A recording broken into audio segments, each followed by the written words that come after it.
All right, guys, we have our night's match starting here with reigning champion Bruce Schulenberg, a 576 Fargo versus Jason Gibbs, 536 Fargo. Jason from Sun Prairie.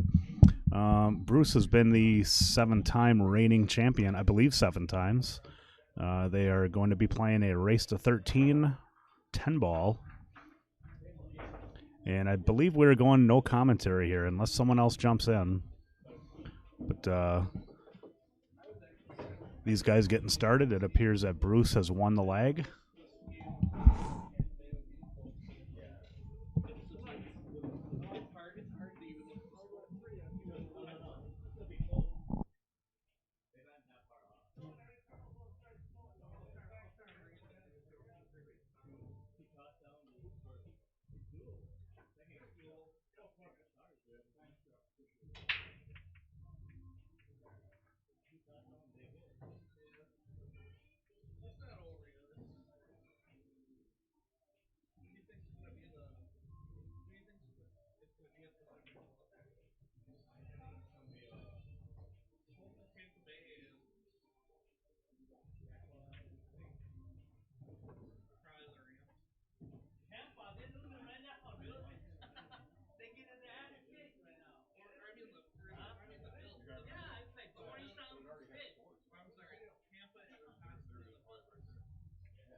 I think I'd rather start 0-0.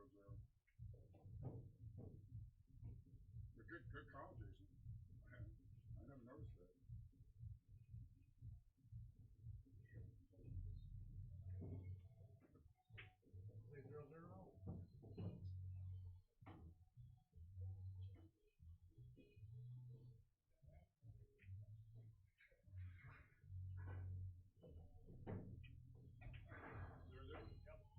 Thanks, appreciate it.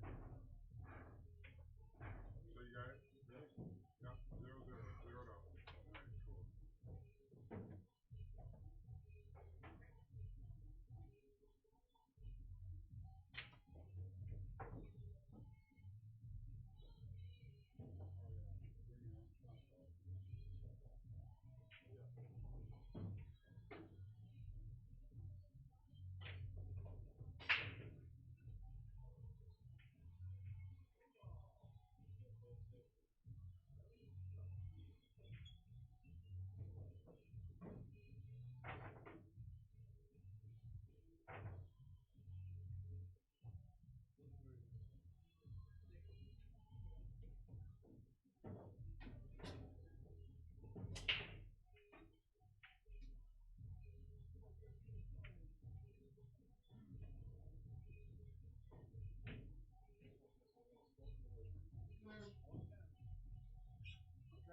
over and over. Hey, we gotta get preparation for you, Craig. Making sure.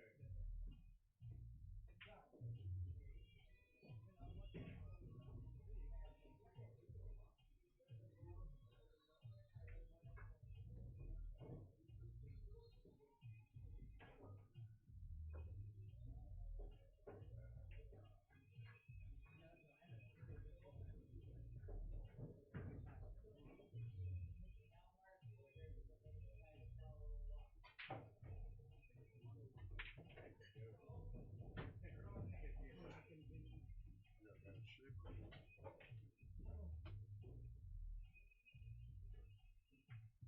First call, B Lord, 8-7. Not all right. Still whining. Hold on for 5 minutes, dude. Still whining. Wait, and then you go to bed. Yeah, now all the comments are coming about the score. Already Kind late. of It's already late. I've been waiting for you.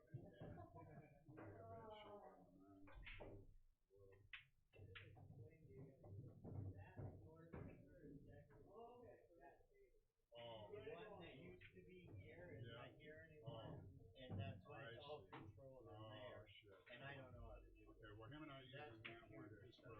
for our best. So that's why, So though, that's it's why. definitely not registered. Because everybody's saying, what's the score in the comments and stuff. And, yeah.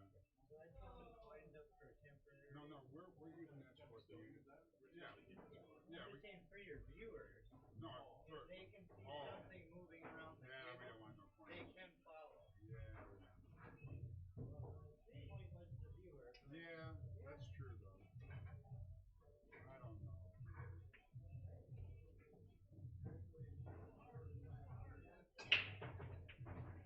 You know, Jason, we probably should. We should probably. We can put. I'm hoping I got nickels. Nickels on. Yeah, I probably have a score. Right under the rail.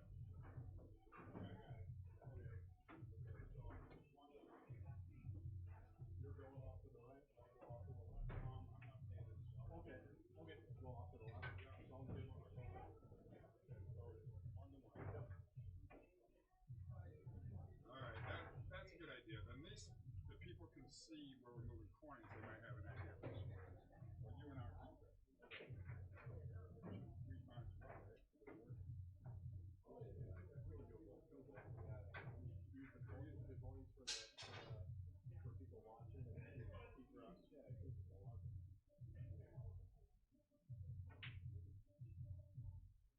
Yeah, it's not supposed to be standard. It's just supposed to be like normal.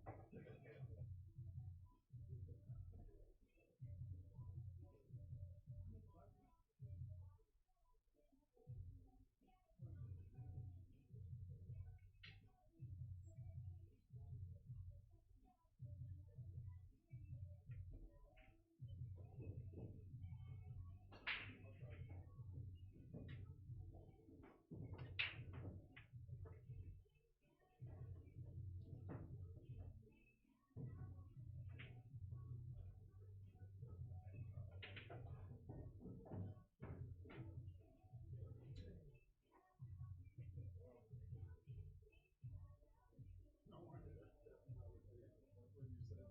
If I'm messing with this, it's for that table.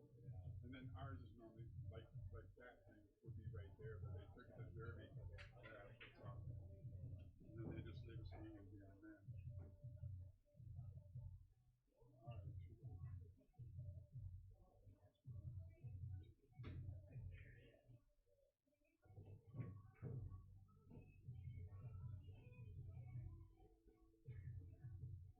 Well, normally,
And they can see the coins, so we're good. There's nothing else to make right now. Trying to see, and we had nickname of Mark, we might be able to give it a look.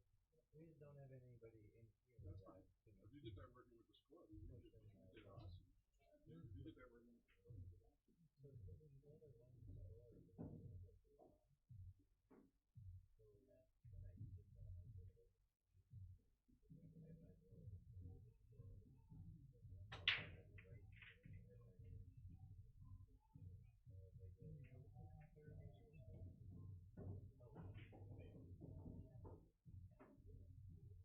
Okay, gentlemen. I'll show you. Does anybody want to sit in the box with me? I will. Right. Me and Mark are going to come back. How are you using the score? Can you just watch that? Yeah. What's the score?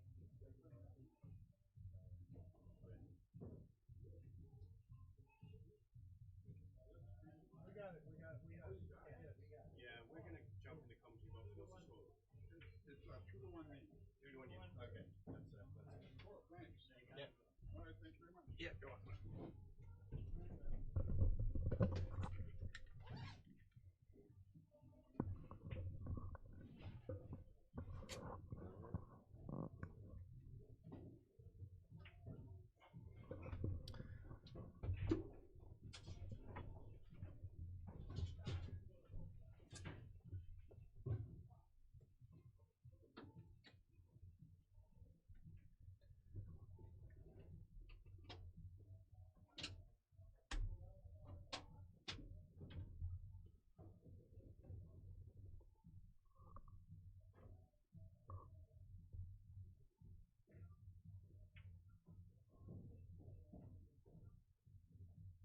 Two score.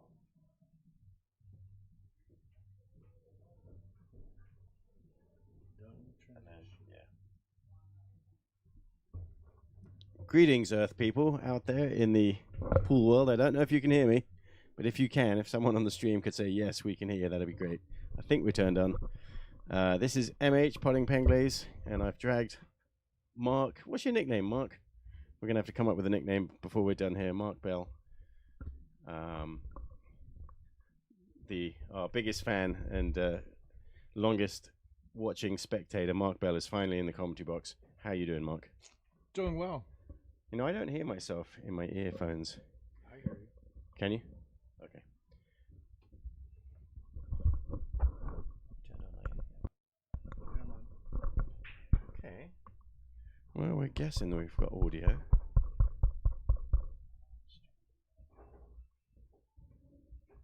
So, I'm going to make a message out here.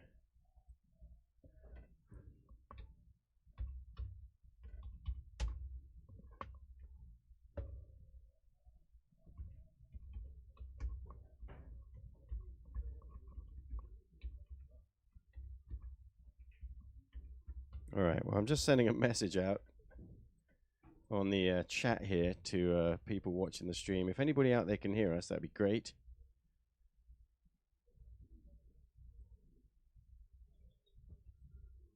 Enter. So we're just looking for a response here. We might be talking to ourselves. Yeah, I see that. All right, Bruce just won another one, so I'm going to change the score. It's now 3-1. Bruce Almighty is staking his claim on this match. Player 2 score.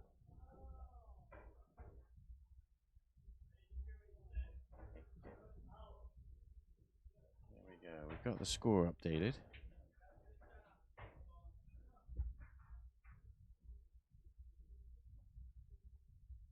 Oops.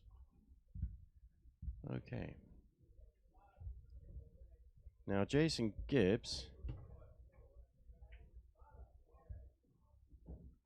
played in the tournament yesterday, the high stakes tournament.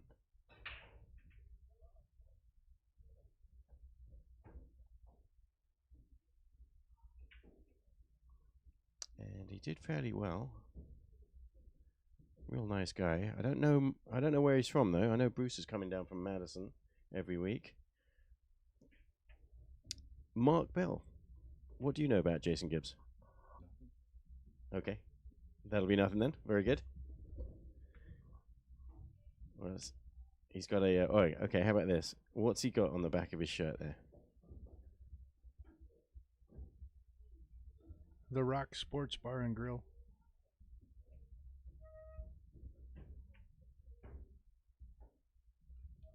That is us. Yes. I still don't know if anybody can hear us out there. We might be talking to ourselves.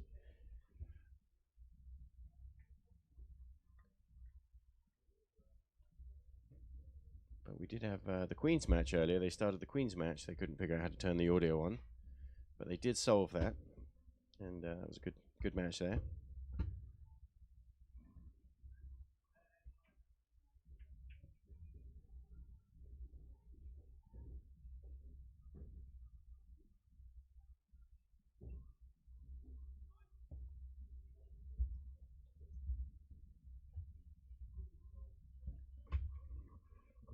Yes, Mark.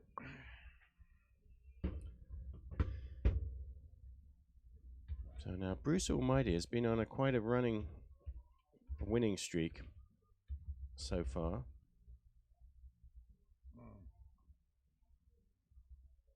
Mark West is out there listening, is he?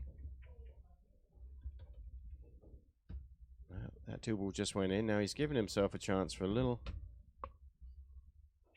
kiss shot on the 10-ball, it looks like.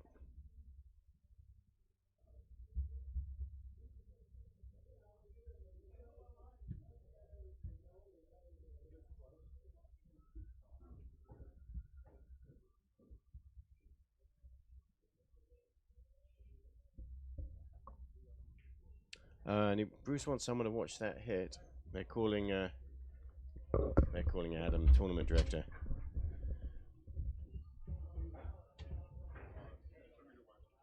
Yeah, it's going to be a close one. So he's probably calling the 10-ball here.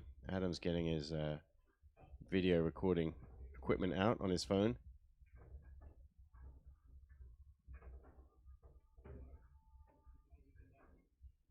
And the way the balls lie there, definitely looks like the 10-ball is a better option than trying to cut the 3.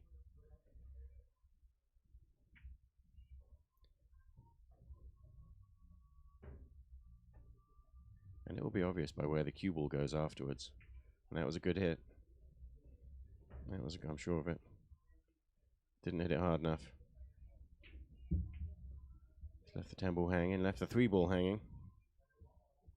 But the 7-ball's a bit tied up, so there's no easy run here for Bruce. He's going to figure out what to do with the 7-ball.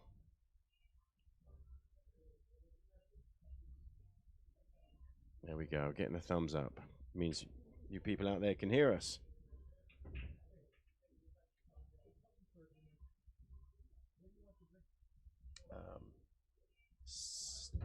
Just a glass of seltzer water, please. All right.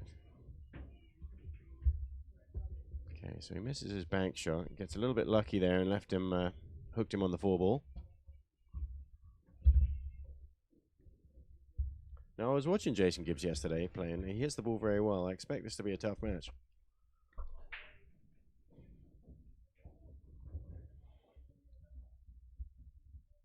I'm going to try and stop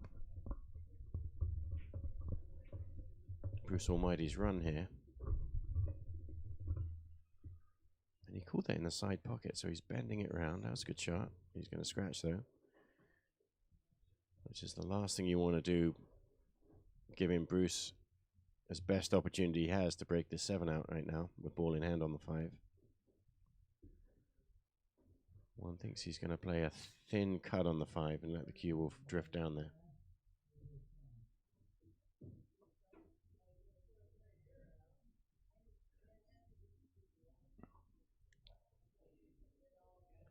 Well, thanks for being in the box with me, Mark. We'll see how long it's lived. There we go. I knew you could talk. Uh-oh, there's my phone. Forgot to turn that off, didn't I?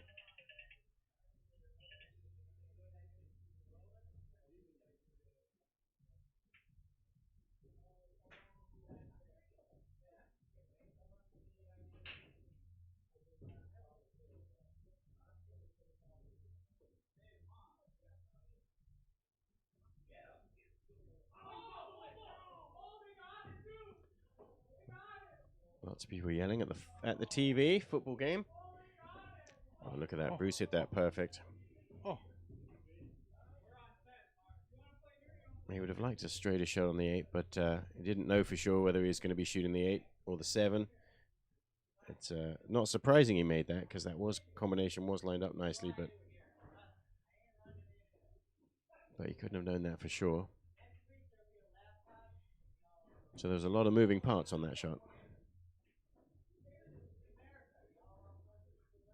And he is just called safe, which is quite surprising because he's got a very nice shot on the 8 ball that he could cut all the way up into the corner pocket. But maybe that's why he's winning these matches. Wise, not taking too many risks. He doesn't want to shoot a shot that he can miss. And he has played that safety very well, so he can't really critique that choice. What would you do here, Mark? I think I would slice the 10 in the corner and put the 9 in the opposite corner. What game do you think we're playing? I think they're playing 10 ball. Well, that's good to know. I thought Yeah. it was 8 ball. Yep. Yeah, no, so he's kicking 1 or 2 rails. If he hits 2 rails and gets right underneath this 8 ball, if there's space for it, he can stop the cue ball right there and send the 8 ball down, right down back, down table.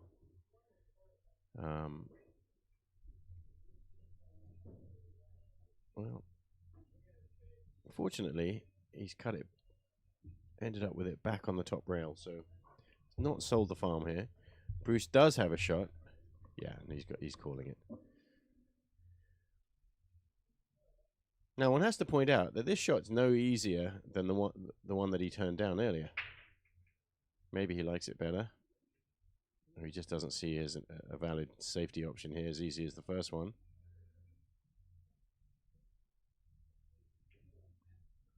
Double hit. And it's just far enough that he has a reasonable shot to chip this ball in. Doesn't have to do too much with the position. His risk here is, he needs to know, is he going to run into the 10? And actually looking at the overhead view, there is a chance that if he flicks the 10 thinly, he's okay. If he hits it solid, he's going to have a tougher shot on the 9.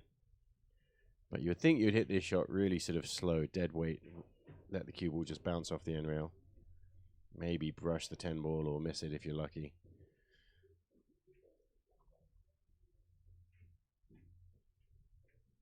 Really cut that too thin.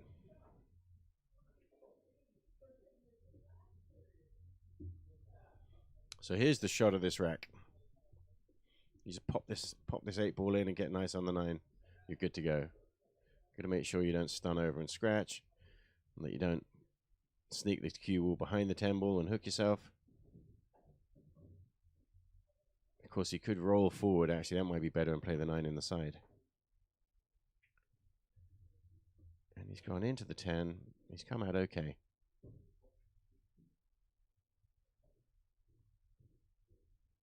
Now,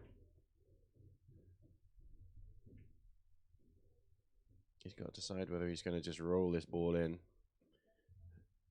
and that he can go forward enough to miss the side pocket, or hit it low and go 3 rails around. Yeah. Keep it simple.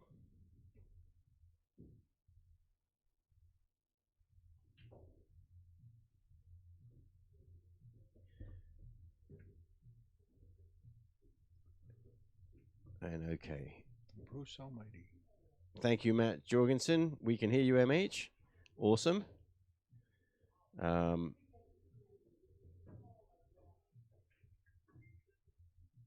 Excellent scorekeeping. Now, we didn't miss any, did we? So that's another one for Bruce. That takes us to 4-1. And John Leaf is letting us know that Jason Gibbs is from Sun Prairie and Billiards Pro 1. Says Portage, and Portage and Sun Prairie are pretty close to each other. They're all just a stone's throw from each other, aren't they?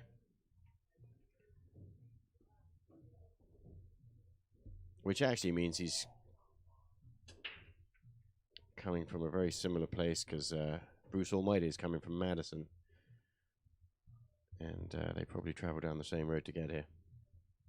Maybe they carpooled. No. Unlikely, okay. It's a scratch on the brake. Scratch on the brake. Give Gibbs here a good chance to start and claw his way back. He doesn't want Bruce to get too far ahead. It's a race to 13, so it's early days yet.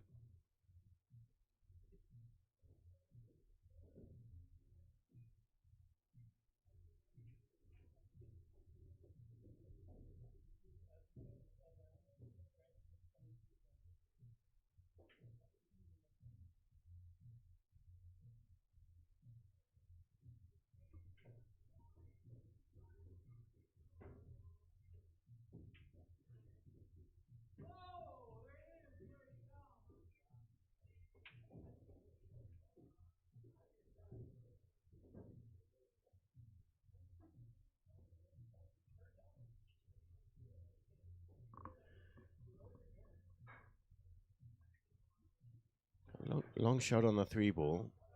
Man, you've got to figure out how you're going to get on the 4 here. Oh, and that might just be perfect unless it sneaks behind the 6. That was unlucky. He could have done with a little tap on the 6 and it'd have been okay.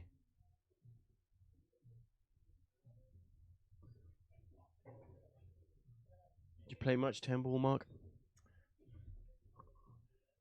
I don't play much 10 ball. I've learned that my more favorite game to play would be 9 ball. Yeah, get closer to the microphone there. I like 9 ball. I know the good players all like 10 ball. Well, I don't know if he brushed that ball, did he? Never hit a rail. Yeah, that's what I was saying, yeah. Wasn't sure if he just got a thin hit on the way to the rail. But no. Balls are pretty open. He had potential to run out. Yep. Obviously, there's a lot of similarities between 9 and 10 ball, but the fact that you can play, sometimes you're in situations where you give 2 different balls a chance to go in, whereas in 10 ball you have to pick one. On those kind of shots, there's a tendency to hit the ball harder in 9 ball than in 10 ball. And then you play those shots. There are sometimes situations on a 7-foot table where you think, I'm just going to make as many balls move with as much speed as possible and try and fluke a ball in. Now, here's a question. If you play for a fluke, is it really a fluke? If it's what you planned. Oh.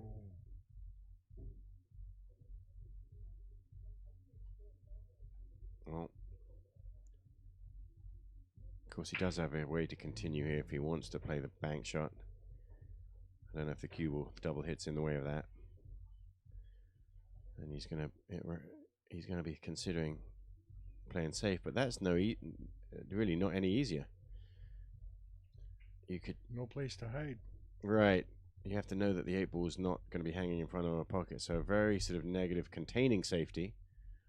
Of course, he has left a shot on this 8 ball, but he's saying, "Look, go on, try it and miss," is what he's hoping for. Interesting shot choice there. That kind of shot doesn't work at a higher level. But in the Knights match, that just might.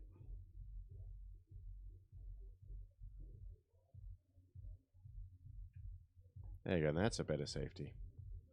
A little unlucky, he crept out, but at least the important thing is he knew that he was putting the 8 ball on the bottom rail and it was not going to be in front of a pocket. Of course, he'd love to have hooked him behind the 9.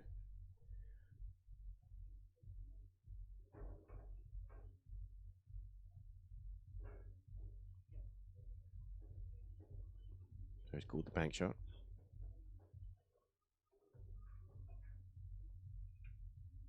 Beautiful. And he's hit that well.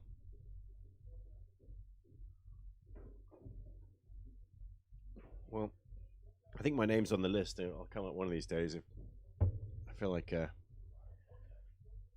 want to take Bruce Almighty on.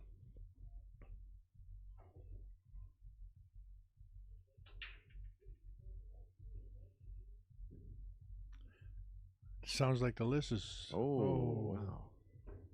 How did that happen? Shot Simple, straight in, straight shot. Shot it too fast and jumped out of it. And that's just what Gibbs needs to get back into this. Momentum changer.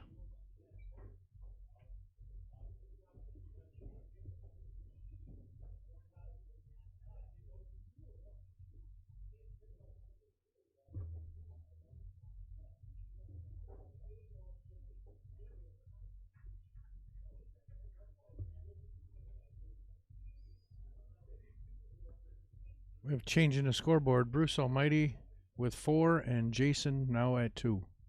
Nice job there.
There we go. I just texted my wife, changed our dinner plans. I wasn't planning on commentating on this, but Bruce had mentioned to me earlier he enjoys the commentary, he listens to it back later, and that he's been learning by watching his own matches back. He said, he's been playing for all these years, but until he started playing on these nights stream matches, he'd never seen himself play before, and he's changed a few things about his game that he's really learnt since watching.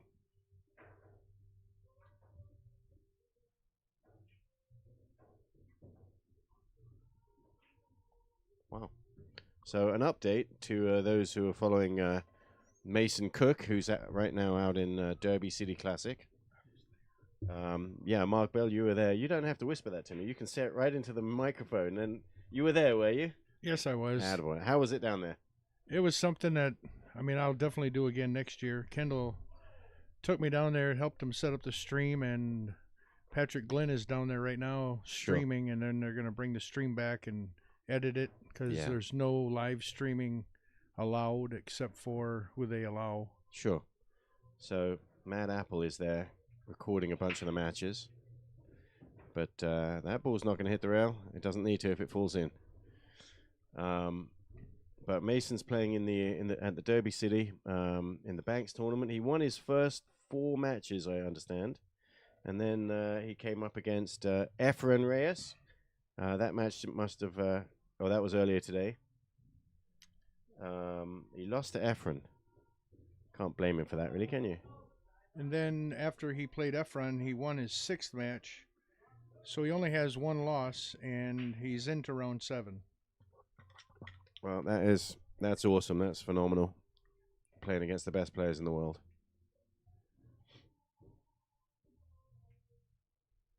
They had over 400 entrants in the Banks tournament. Yeah, Susie texted me that, 439 or something like that. Which means, how many rounds do you have to win?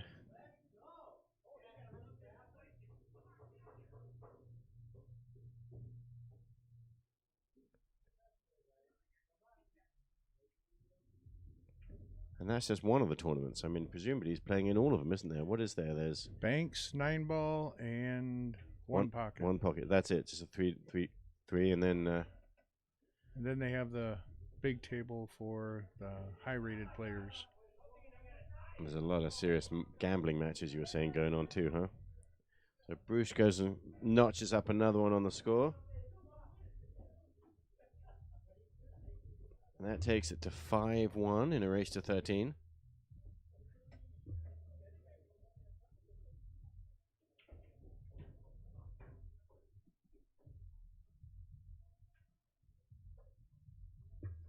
I did have a chance to speak to Bruce Almighty as he walked in the door. We talked for a little while, and he was saying that he's running on minimal sleep, so he was hoping to get through today, and he had some time to rest tomorrow.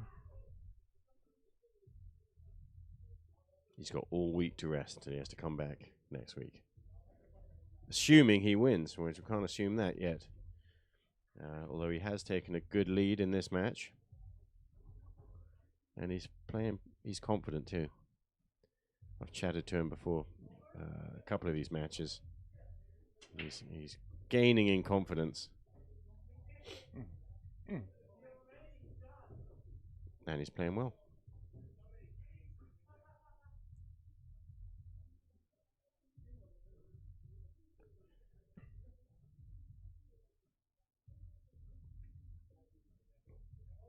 Two balls on the break and almost a 10 on the side.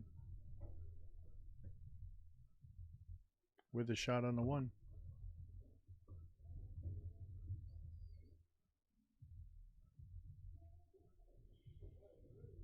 A little nudge there on the 3 ball. He's going to have to either Combo. go for this combination and take his nether regions in his hand and say, look, I'm going for it. Or he does have, obviously, a safety option here with so many balls around there. If he can get the cue ball sneaking in on one or other side of this group of 3 balls up top. Down bottom as you see it on your screen. This is an off-angle combination. Or he could play a little safe. Yeah. That's what he's done. Oh, no, he actually played the bank shot, did he? Yes, he did. 3. Which, if it had hung, would have been safe. But it went in, and it's still safe. He's calling the 3 ball here. Now, he actually had an option to call the 10 in the side, I think, off this shot. And you watch, if he hits this just a little thinner than making the 3, the 10 ball's got a good chance. Look at that. Bump into the 3, into the 10. And he's given a chance. Now, his only saving grace there, well, it's not really, is that the 6 ball doesn't pass. The 10. But, of course, he then has a kiss on the 10, if he can get that far. So, he's got a shot on the 3 ball. He wants to end up a lot closer to this 5 ball. But when he shoots the 5, he's going to have to get nice close to the side rail, kind of where his cue ball is now. Would be good to shoot the 6-10 kiss shot. So that was a safety. This is very clever actually, because not only has he got the safety, but he's also nudged the 10 ball away from the 6. So if this safety forces Bruce to give him a shot, which I have to say is likely, considering how these balls are lying. And you can see where he's pointing his cue now. So he's going 1, 2 rails, but he really has to hit the 3rd rail. He can't go 2 rails at the 3. He's got to hit the 3rd rail first to get past the 7, but he has hit the 7. If the 7 wasn't there, he'd have probably made that ball. But he had to go to the 3rd rail in order to hit it. But he has tied up the 5 ball a little bit. So with ball in hand, Jason Gibbs has a chance here, but he's got to negotiate this. There's a lot of balls in motion on this shot. He's probably going to... Or does that 5 go past the 7? You know, it looks from the overhead view that the 5 ball does go past the 7, so you just want to... Yeah, that's right. So that angle he's shown you there is is showing that the 5 does go past the 7. He's just going to roll this in, get the cue ball right back to where he is right now. Keep going, baby. Keep going. That's good. And now he's going to negotiate this. He's going to kiss off the 8 ball and hopefully still send the cue ball down table. This can be tricky to judge. Yeah, there we go. He's kept himself going. Got a nice shot on the 6. Good chance now.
Oh, that's a shame. That's a shame for his plan to win this match.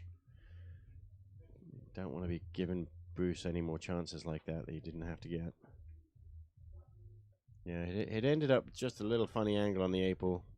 Still had a good chance to make it, but it is one of those shots that is easy to miss. He had a good run going until the cue ball after he hit the 7 had a little extra too much on it. Yeah. Well, Bruce looking in good position here.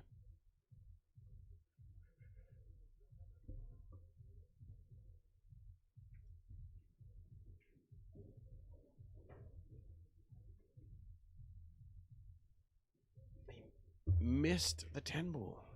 I was looking away. I was going to be preemptive on the score there. Luckily, I didn't send that through.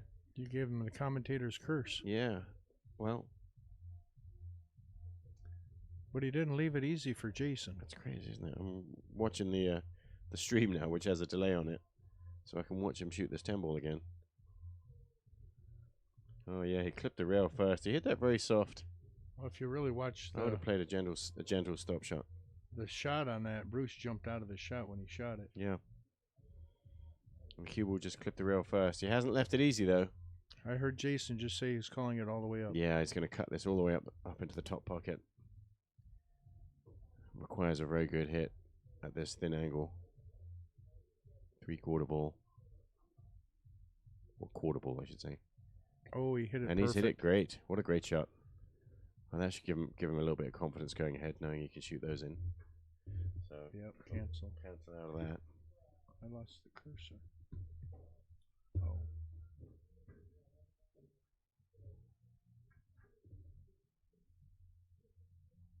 Well, that takes it to 3-5.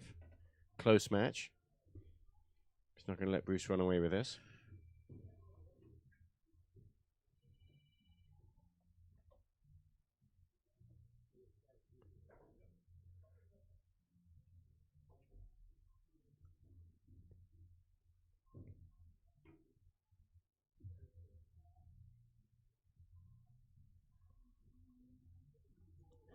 So for my first time down in Derby. Oh yeah. What I really liked about it, it's in a casino, so if the tables seemed a little not enough action, you always had the casino you could run off to, which I found myself in the casino more than I did at the Derby. And so how did that go for you? You dropped a whole bunch of money in there? I did. In the what? The slot machines or what I did. I did come home with almost 700 of their money, and Patrick Glenn always was giving me a hard time about how I had to give him a cut of it. Uh-huh. On slots, what were you playing? Miscellaneous slots. I always played max credit. Sometimes it would eat the money, and sometimes I'd hit a bonus round right away. Huh. no idea what that means. Because it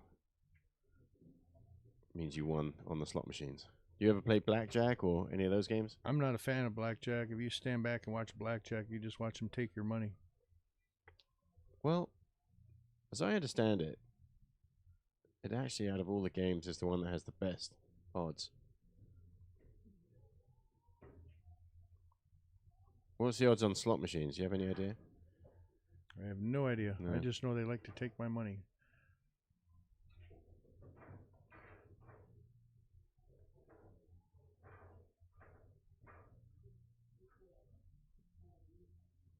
Did Fong win that match over there against Don? Of course, this is a Sunday night, so we've got the Mad Apple weekly Sunday pool tournament going on right now. And yeah, Fong's the one going up to report the score, so that means he was the winner. I had my money on Fong yesterday in the high roller, and he played well. You're shaking your head? No, I don't think Fong played to his potential. No. No. He won a few matches. I want to look up and see how Jason Gibbs did in that.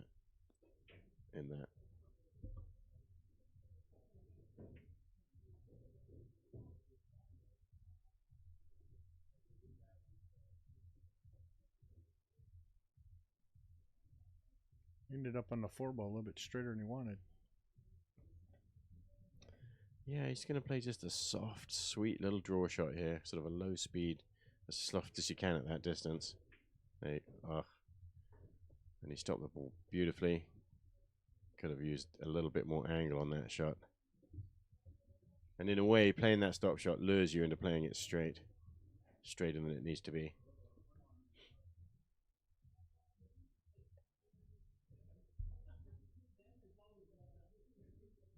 So did you watch any pros playing while you're out there at Derby City?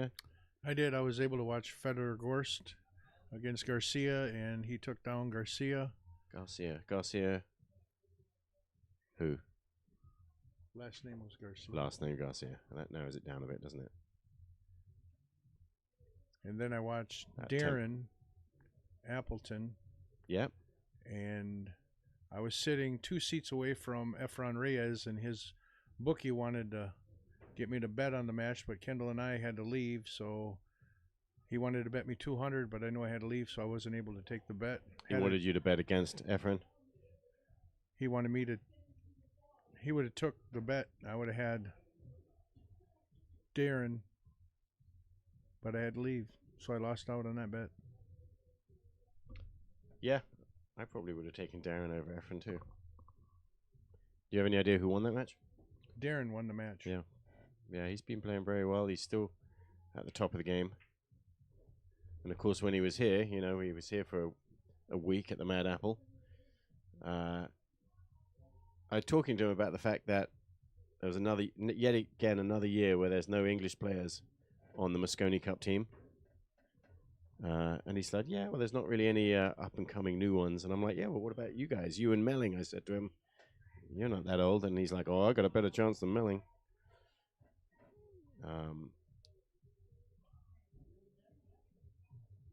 But Darren thinks that he may have a chance still, and so he's still playing at the top of the game. Nice little jump shot. Didn't make the ball, but he got over the 6 nicely.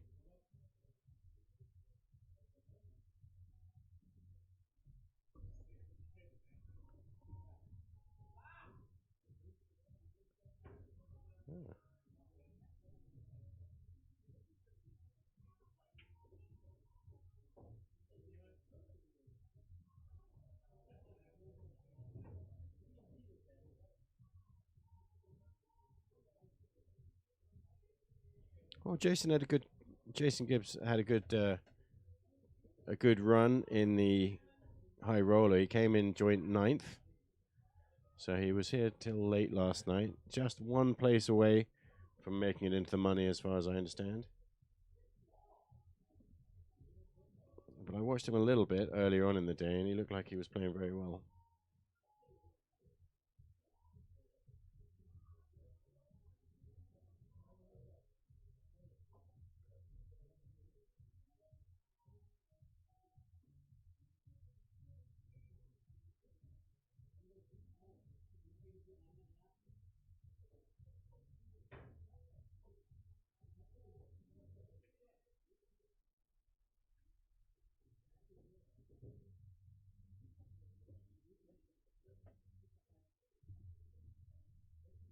3 wins and 2 losses he had yesterday.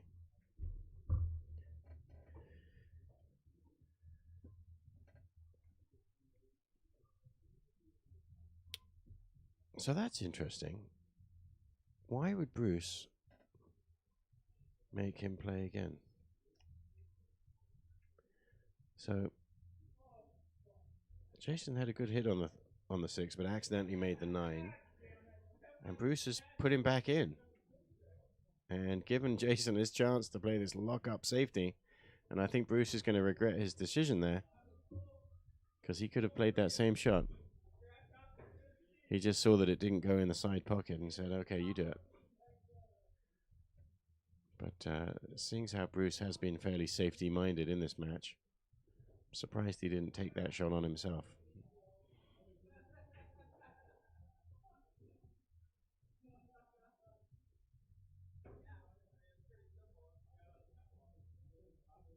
But that's a nicely played roll-up safety there from Mr. Gibbs. 2-rail kick, and that turned out very nice, didn't it? A good hit. And a return safety.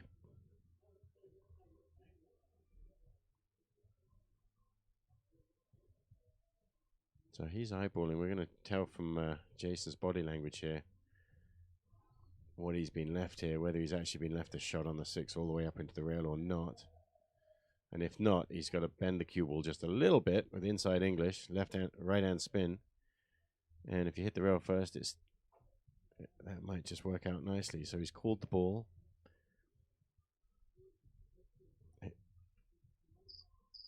And he scratched.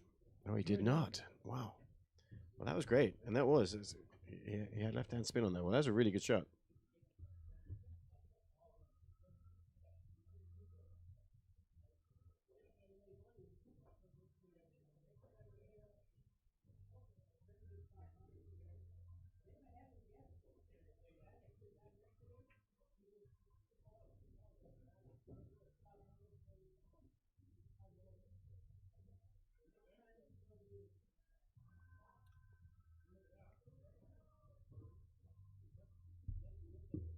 Okay, now we're going to test your nerve. All he has to do is pop this ball in and draw back a little bit.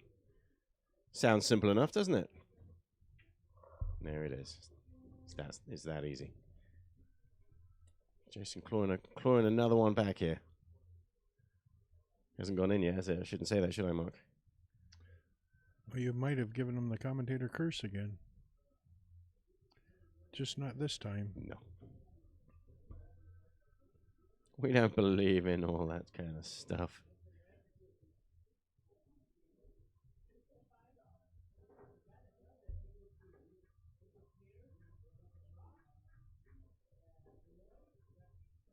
I was just talking to someone the other day about they thought their house was haunted. And I told him, there's an easy way to tell if your house is haunted. And how is that? It's not. Grow up. That's what I told him.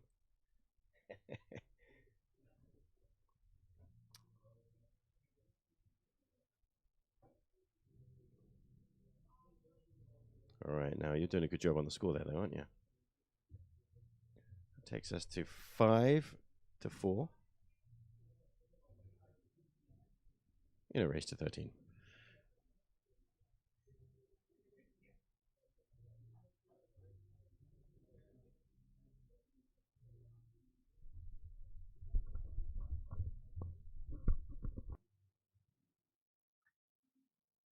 Princess 76 had a comment earlier. She says, I miss cheddar.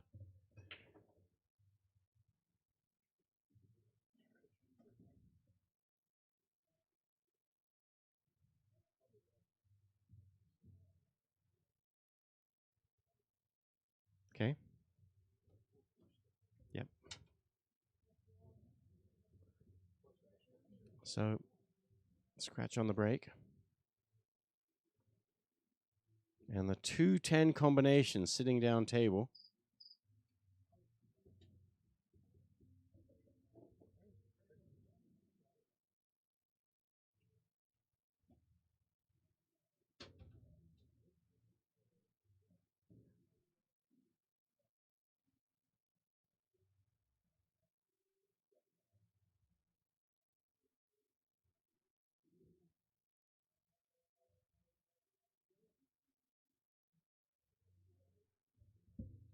And he's ended up perfect on this combination here. Yeah, so that was really good position from the 1 to the 2. Because if you're not really close to that, and if you're not online with it, that's a tough combination. But you couldn't have got much better on it. So that takes very quickly the score to 6-4.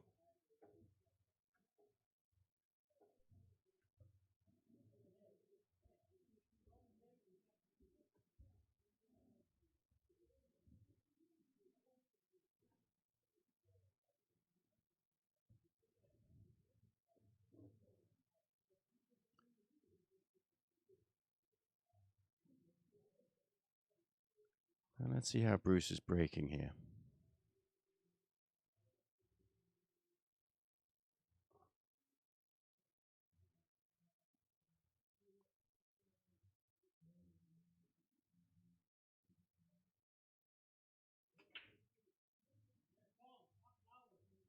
Well, a couple of balls threaten the pocket, but nothing. Oh, it did. The last ball rolling. The 4 ball dropped in the side. And seeing how all those balls came back together and coalesced in the middle of the table, there's absolutely nothing easy about this. Got a long straight shot on the 1 ball. Pretty tough. Hampered queuing over those balls to see how you're going to get back down to the 2 ball. So he's played safe, and that's not worked out. But yet not a sellout necessarily because of all those balls clustered. Now, one might be prone to setting yourself with ball in hand a nice thin angle on this 1 ball, snick it into the side pocket, and let the cue ball fly into the pack, blast them up, roll the dice, re-break.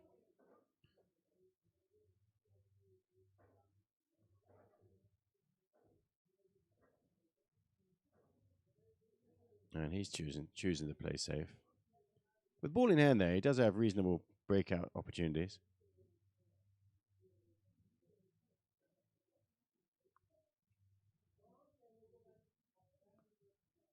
But that's not that bad, is it?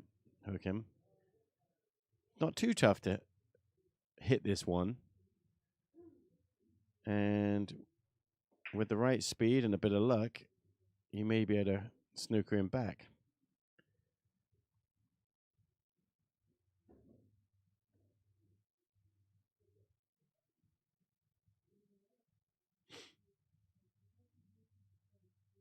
All right, so he's left a shot on the 1.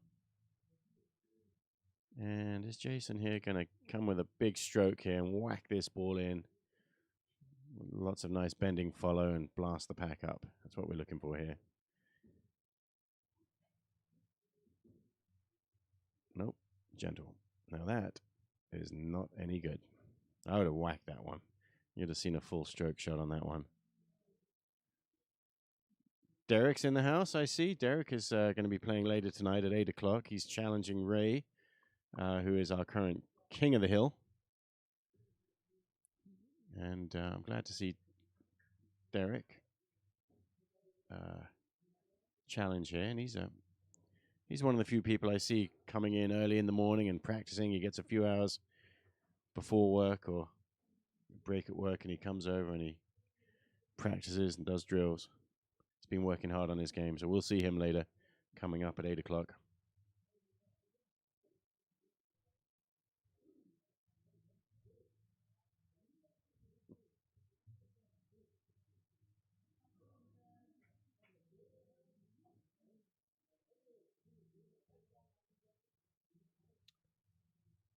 So now he's called safe, although he's not going to get a good hit here. He just wants to leave the rack nestled together. So what's the plan here? The plan here is... Well, actually, I mean, he could shoot the 2 and get on the 3. And with a nice angle on the 3, he can pop those balls open from underneath. You might as well give yourself a chance to get out, as opposed to just sort of playing safe after safe if it doesn't look good. Because in the end, you can't win the rack without making balls. But here you go. He's left himself a really good angle to break these out now. Don't have to hit this shot too hard. Look at that. That was perfect. You know, you might say a little bit unlucky. He played good position on the 6 there.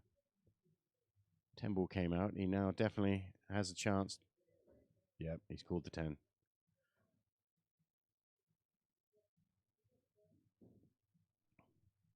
So he's played a few good combinations already in this match.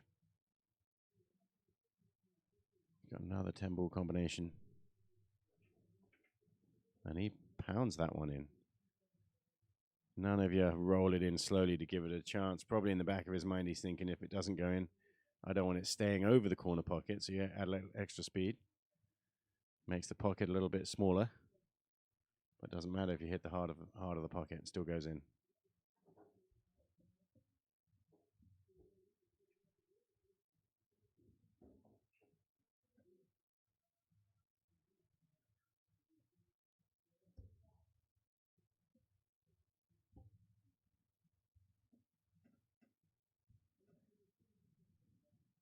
Uh-oh. I scored the wrong one. Didn't I?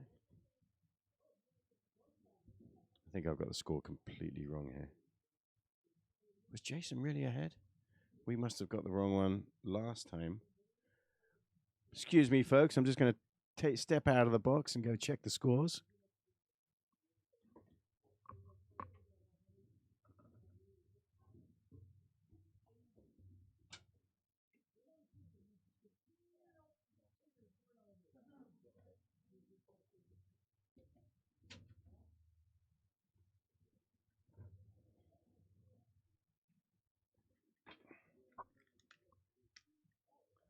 Okay, we're going to correct the scores here. The score is actually 7-4 to Bruce Almighty.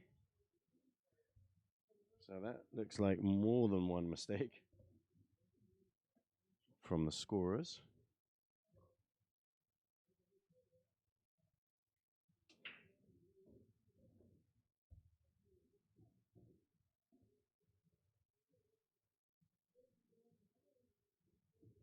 There we go. The scores on your screens are now correct. 7-4. We'll see how long we keep it. We keep it right.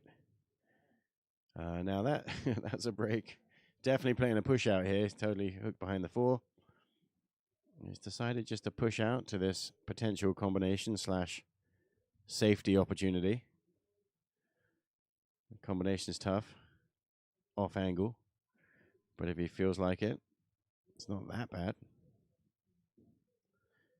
Alternatively, what's the safety option? You chip off the edge of the 1 ball. It's actually tough. I mean, it's easy to miss this safety and sell out.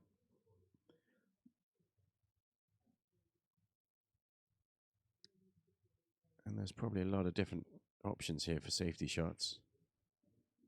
But he decided to go for the shot, and it went safe. Didn't really go safe because he's got a bank shot on the 1. He also slopped in a ball, so if Bruce doesn't like this, he can make him play again. I'm going to guess he's going to call the bank shot on the 1. I mean, he does have a sort of a Hail Mary shot on the 10. That's too tricky to go for. He's pointing at the pocket. And that means 1 ball. And that is a very well played bank shot. Perfect on the 2. Couldn't hit that one any better.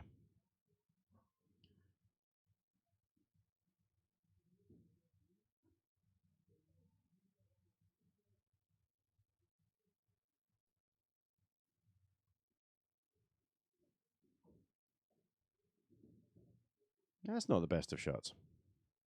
Just rolled that one in and really didn't try and do anything to get on the 3. So he's left himself a thin snick. Now, the 8 ball is very close, which means you've taken out part of the pocket. You know, this shot on the 3 ball, if the 8 wasn't there, could go off the side rail a little bit at slow speed and still go in, but that's not available. But he's hit that shot very well. But he's got another thin snick shot here.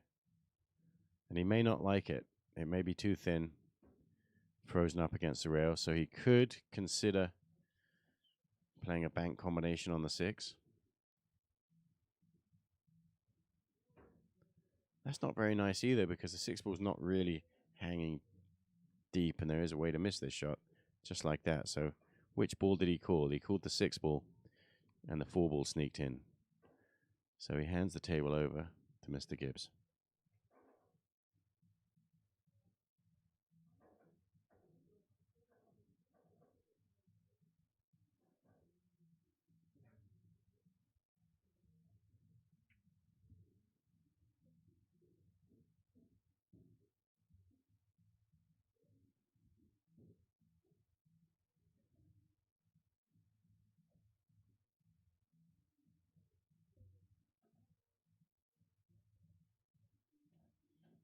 All right, so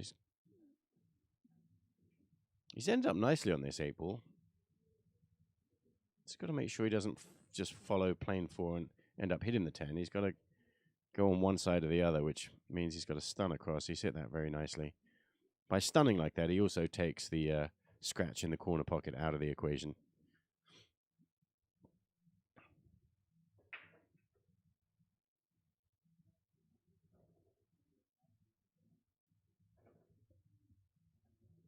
There we go, a little wobble and it falls in.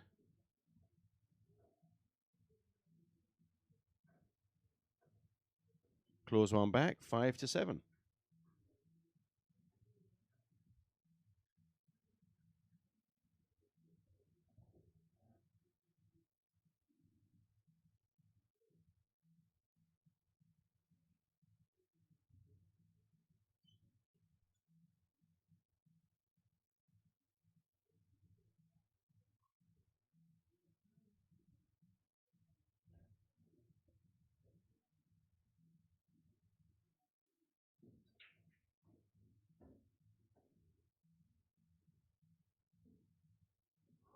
All right, now let's see how Jason's breaking here.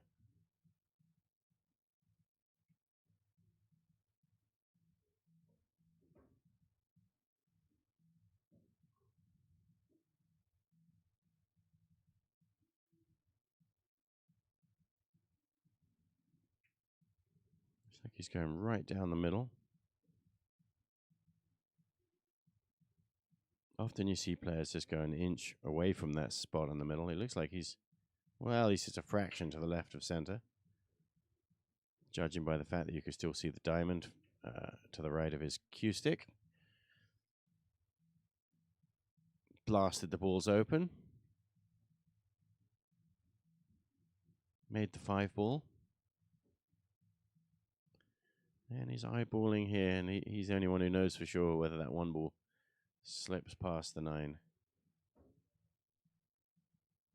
And it does, because he's calling it. It's a very, very small target he's aiming for here. But at least he's nice and close to the 1.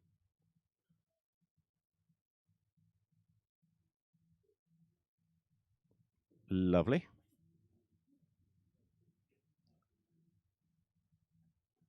Now, you've got to figure out how you're going to deal with this 3 ball. It does go past the 10. But it only really has half a pocket.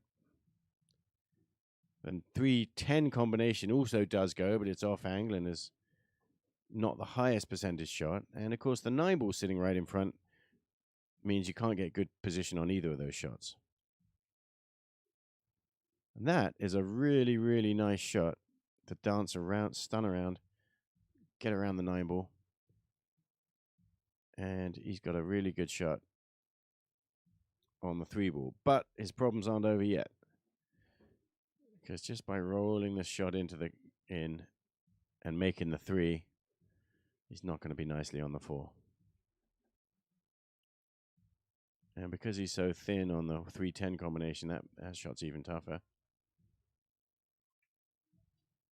Oh, he hit that well. Cleanly in the hole.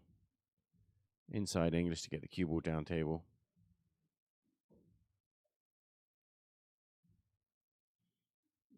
He may end up calling the 4 ball and kiss it off the 10 ball to get in.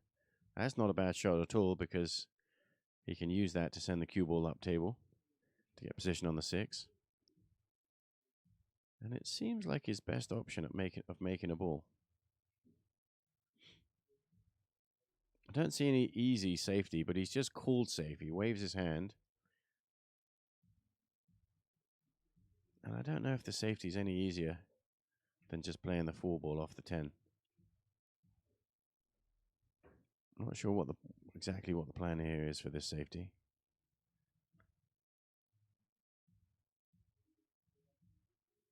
Trying to sneak in behind the 7.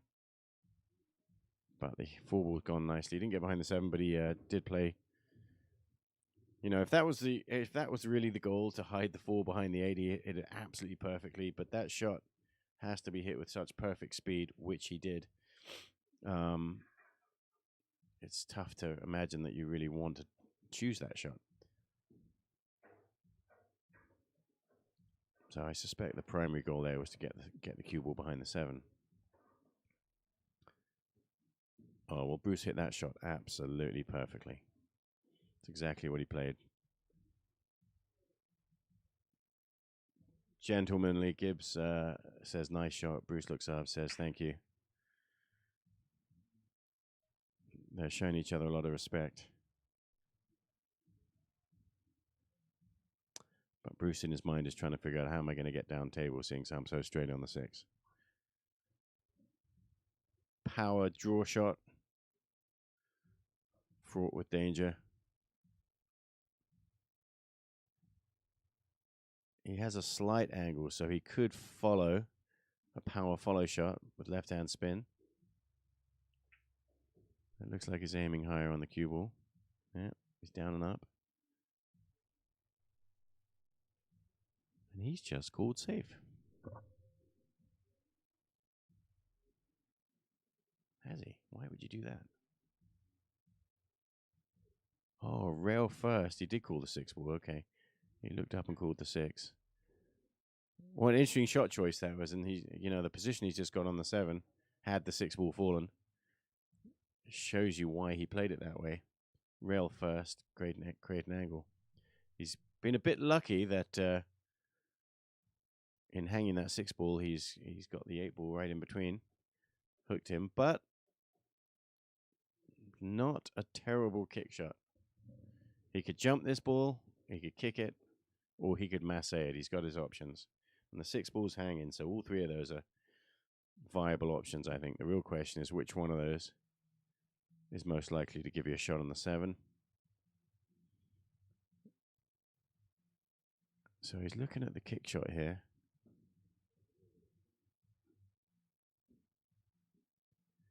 Marking a spot with his finger on the rail. What's that spot he's marking?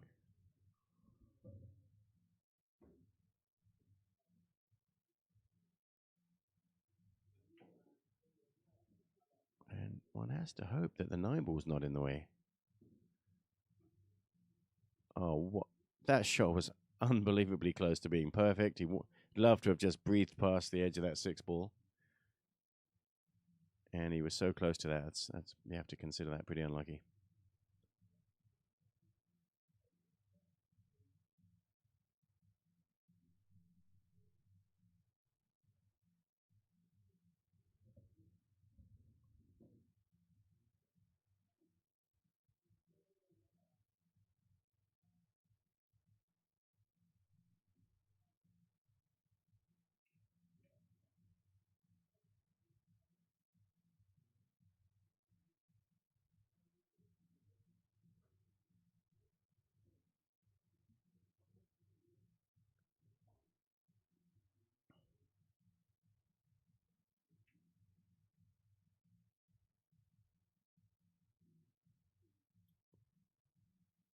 So he shouldn't really have any problem with this shot.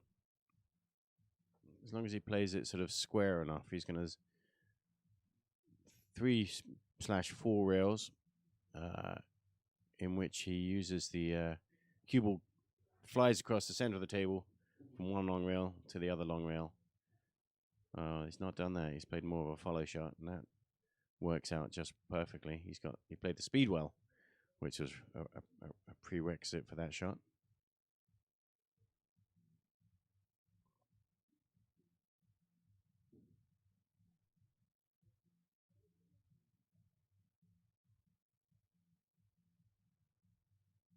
So the the main challenge here is getting the cue ball out. He's going to give himself a little bit more angle than he liked. He'd like to be straighter in the side pocket, but he's still fine. He's got to negotiate a little bit of a travel on the cue ball here.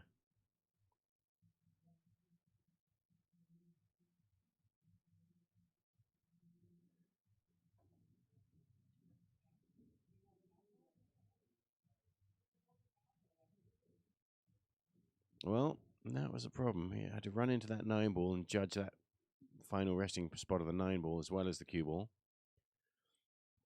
He's still got a shot though. Like the Energizer Bunny, he's going to keep on going. Cut this ball in. Doesn't have to do much to stay on the 10 as long as he doesn't scratch. 9 ball falls, and he's good.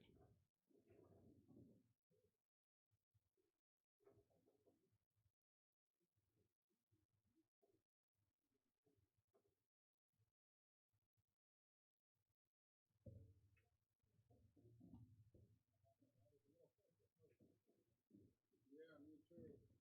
Yeah.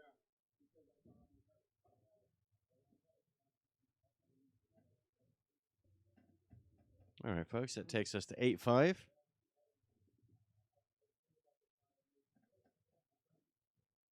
The finish line 13 and at 8. It feels like he's a lot closer. This will be a good time for Jason Gibbs to mount his comeback.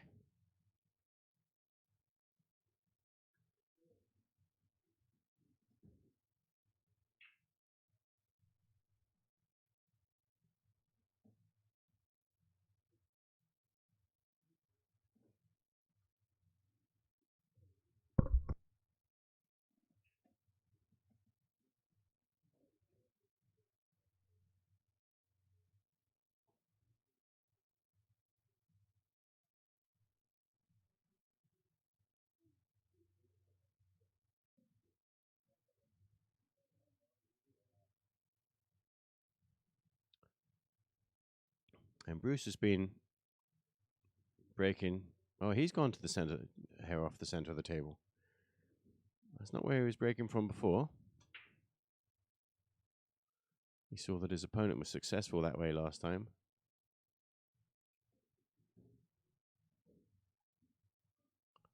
Makes a ball. He's got no shot on the 1. He's going to be thinking, where do I want to push out to? There's no good kick shot or jump shot here. He has no choice but to push out. And the problem here is the 1 ball's pretty close to the pocket. So where do you push out that you don't just sell out and leave him a shot? So he said, okay, there it is. He's found the spot. I've left him a thin cut on the 1 ball. It's definitely a shot. It's a shot that's fraught with danger because to stay down there, you can't stay down there. You have to travel around the table and get back down there to get on the 2. And so Mr. Gibbs has decided safety.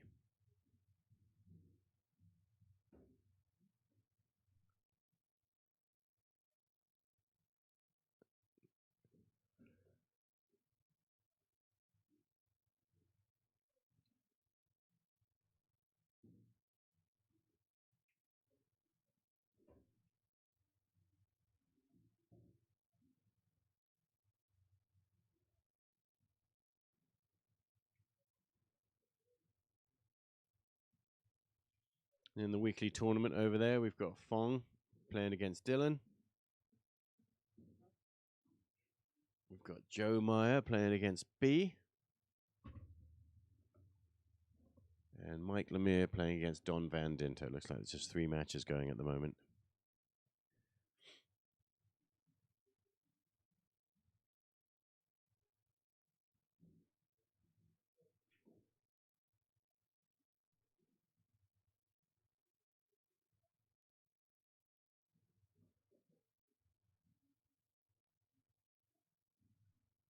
Oh, what a lovely kick shot that was. He called that. 1 rail straight in the hole. He's played a few of those today. And here's a tricky little thin cut, long table. He's played that shot well too. And you saw there, he played with a little bit of outside English, maybe more than a little bit. which helps that ball in if you put the right amount on. Picking the right amount is key, otherwise it just makes it more complex and you're better off hitting it plain.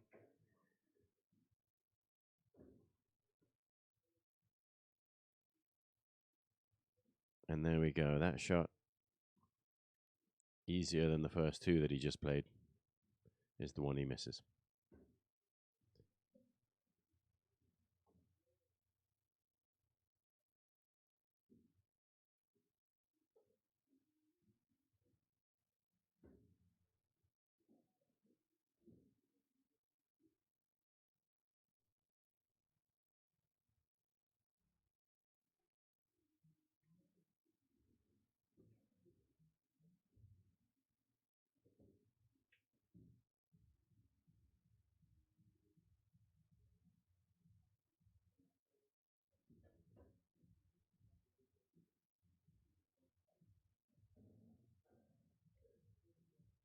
So this is the key shot to this rack. Is a little off-angle combination. Well, didn't hit it. Didn't threaten the pocket.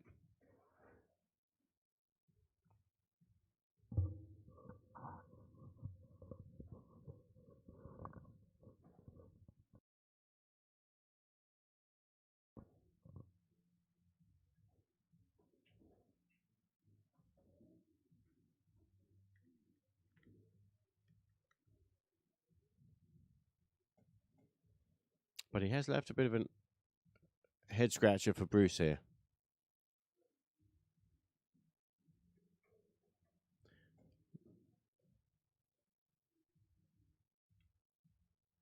Looks from the overhead view that he does have a viable little swerve masse shot here. The 6 is so close to the rail. But he doesn't like that, so he's going to kick at it one rail.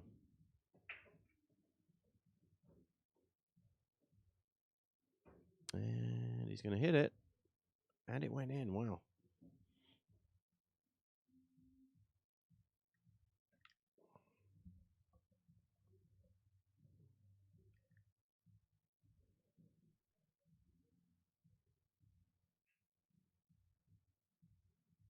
Well, that was a really good shot. It's giving himself a chance here.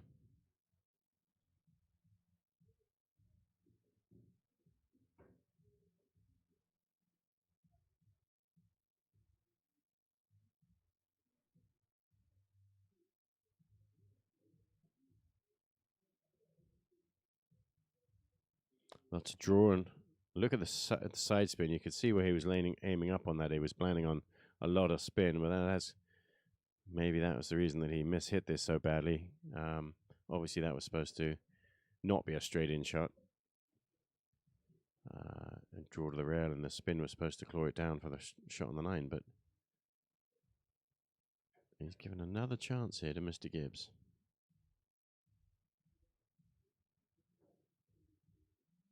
Rolling this in with right-hand spin, it looks like. There we go. It went in.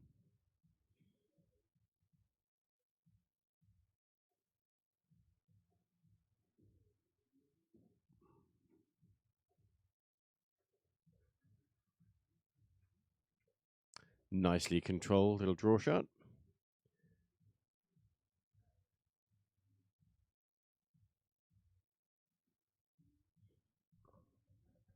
And before I say anything, I'm going to let him shoot that ball in. Okay, 8-6.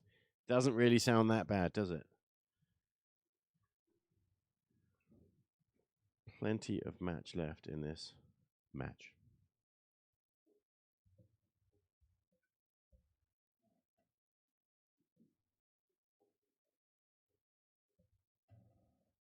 All right. Now let's see if he breaks off right down the middle like he did last time, and Bruce copied him in that last break. Seems to be working.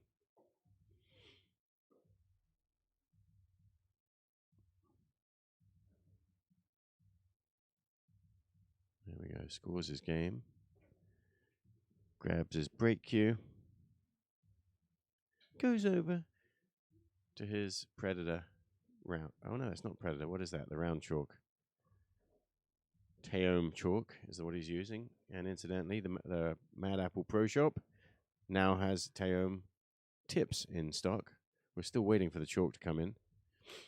But we do have Teom tips, including both the shooting tips and brake tips. So if you need a new tip on, come and see us at the Mad Apple Game Room Store and Pro Shop. People travel from far and wide to have us do cue work because we do a good job. There you go, another successful break.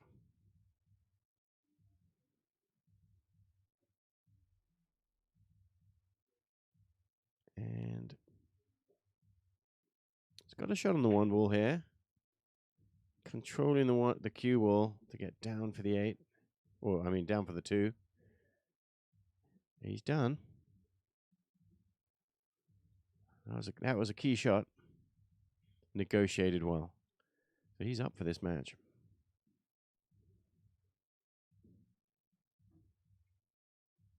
Now he'd like this ball to bounce off the rail, but it's not even going to get there.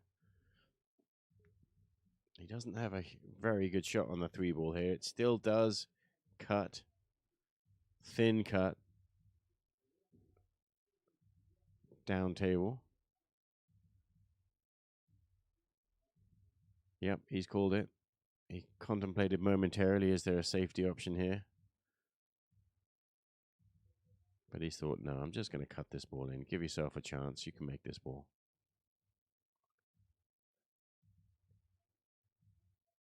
The 4 ball. There you go. That's a nice shot. As long as he doesn't hook himself. And he's come out smelling like roses. So now he's got a really good shot on this combination. You probably want to hit this combination as super soft as you can just to get there. Just barely kiss the 8 ball in. Because you're going to control the 4 ball at that speed. There we go. Nice, lovely. So this rack is opening up. It started pretty tricky, and especially his first shot, get from the 1 to the 2. Good recovery on the 3. He's now sitting in good position. This shot can be tricky to judge, I find. You've got to choose exactly what thickness you're going to hit this 4 ball. Very thin and very light is what he opted for, and that's, well, it's not perfect. And I say that because he's got just a little bit of an angle. Probably just a little bit too much angle that he can just stop the cue ball there before he goes into the 6. He might be able to, and he's lining up that shot. I don't know if he's lining up that because he's looking at the line that the cue ball is going to take. I don't know whether he's thinking he's going to hit the 6 or whether he can hit it soft enough that he doesn't hit the 6. But either way, he's shown you the line he's going to take. And yeah, a little tap on the 6. That's exactly what he pointed to. Could have hoped for a little better luck there, but he's still going. Still got a shot.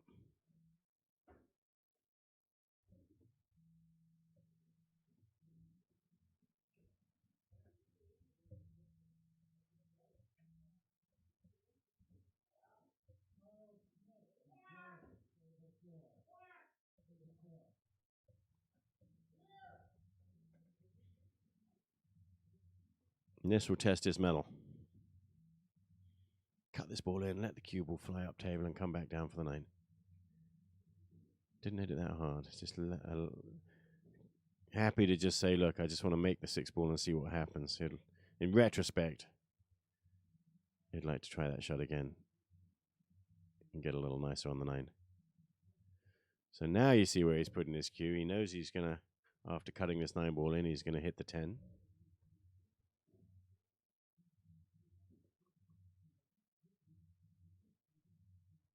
And the 10, he needs to judge this. He's hit that well. He pocketed the 9 ball nicely, and he's now giving himself his bank shot for the game.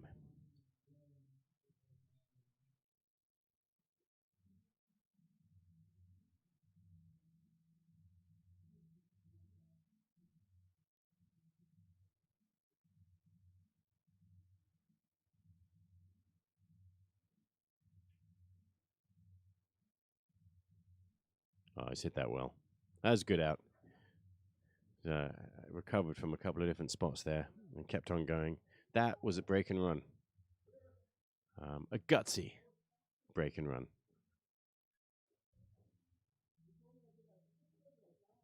I see Mark Bell walking past, wondering if he's going to come back, like he said. It's tough to commentate when you're by yourself. It's so much easier with two people in the box. Some people are good at it. I'm not. Unless you're Earl Strickland, then it would be tough to have two of you in the box, wouldn't it? That wouldn't work.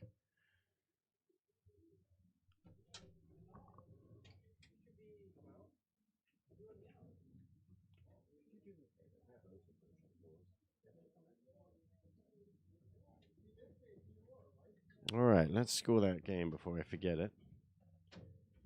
Player 1 is only one game behind Bruce Almighty. Breaking right down the middle, just a fraction to the left of middle. And that break is working. Nicely, very nicely. And this has opened up even better than the last one that he just broke and ran.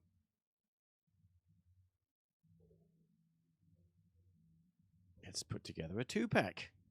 Draw level. The question is exactly how the 5 and the 4, the pink and the orange, are sitting.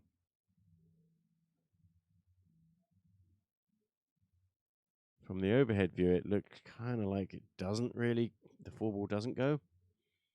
Or at least you just can't get the cue ball to it because the 5 is in the way. Fractionally. Might be wrong. Might be able to spin it.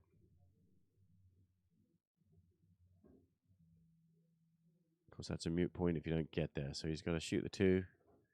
The 3 ball doesn't have an obvious pocket except for the side.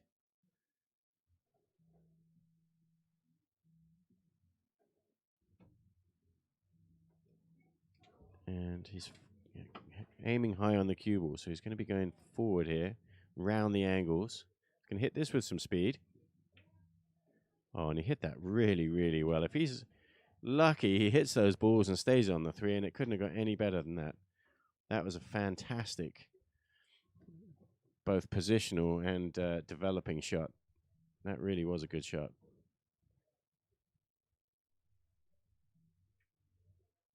And he sinks that half ball shot into the corner, storming around the table, and he's looking good. He's on a broken. Nice to see you again, Mark. How are you doing? We've got Mark Bell back in the commentary box.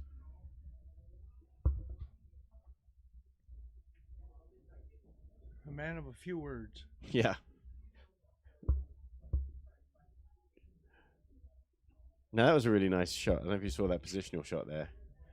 You know, I was thinking maybe he's going to draw up behind the 5 ball, but actually he went C-bank right across, controlled it beautifully. And the problems are disappearing. He still has to, what he's working on right here is getting a nice angle on the 7 that he can get on the 8. The 8 is the sort of the last challenge. And if you can end up straight on the 8, it's plain sailing. He'd love to be right there for the 8 ball, but he's not shooting the 8 yet. So how do you get there? He's on the rail, so he really doesn't have any other option than follow shots.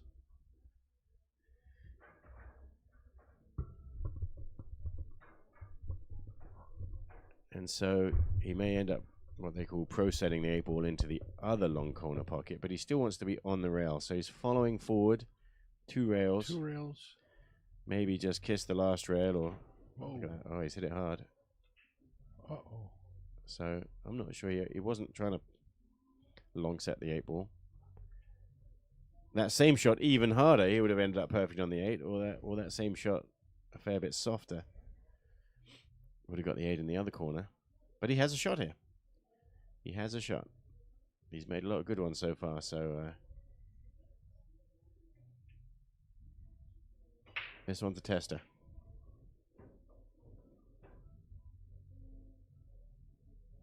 Plain follow, no spin. It's just drifted off. Oh, okay, I fell in. Played at a good speed there. Let it drop in. It was just drifting away from the rail. but it was still close enough. Now here's another tester. He's got a shot. Side pocket. Doesn't have to do anything with position, so he's just going to choose his favorite way for making this ball. Either plain rolling soft or maybe pop it in and hit the ball a little bit lower. Some people like that. And that was it. That was the one more challenge of that run.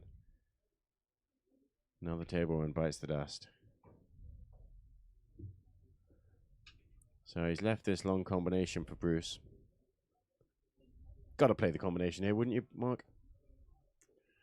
I don't know that the 9 would go past the 10 to get in, so I would have to try the combination. Yeah. And it actually might, believe it or not. I'm sitting right in line with it. It's one of those shots you'd have to play it absolutely dead weight, super slow, because you're not hitting. You're going to hit the rail, and it might still pop in, but it's probably going to go for the combination. Now I don't really see any safeties. He's called one of those 2 shots.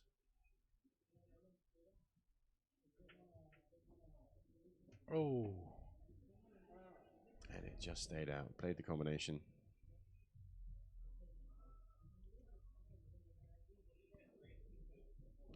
So Bry Ha out there on the stream has asked, are these just matchups or a tourney? So what this is, what you're watching right now, is part of our King of the Hill series, or actually this is the Knights match. So these, it's a winner stays on weekly matchup. Whoever wins this match is going to come back next week and face a new challenger. So we have 1 match per week on a Sunday afternoon for the Knights matches. Uh-oh. No. He made it. Didn't scratch. He's good. Now, the gentleman who just won that rack and is racking the balls is today's challenger, Jason Gibbs. And that brings him back to level. He's playing against Bruce Almighty Schulenberg. And Bruce has been the champion of the Knights division for how many weeks has it been now? 5, 6? You're waving your hands. 7. Yeah. I believe it's 7. 7. 7 weeks in a row, Bruce has won. And they both cough up a good bunch of their own money. $400 in the middle. They put up $200 each. Winner takes all. And winner gets to stay on and play the match next week. So that's what's going on today. We do have tournament going on here at the Mad Apple also, and there's various matches going on for the Sunday weekly 8-ball tournament. But in this night's match, which has a ratings cap of what, 600, is it? So in this division, you have I to believe it is your because Fargo rating has to be less than 600. because the King of the Hill, I believe they started it at 6. And so if you're enjoying this match, tune in again at 8 o'clock, where the King of the Hill, now there's no ratings cap on the King of the Hill. And so we've got 2 local players. Well, Ray, who is the current king, is from Green Bay. Hashtag not my king. Yeah, you keep saying that, don't you? Why is that? What do you got against Mason Ray? Cook, hashtag my king. Oh, okay. And Mason off in Derby City just played against Efren Reyes.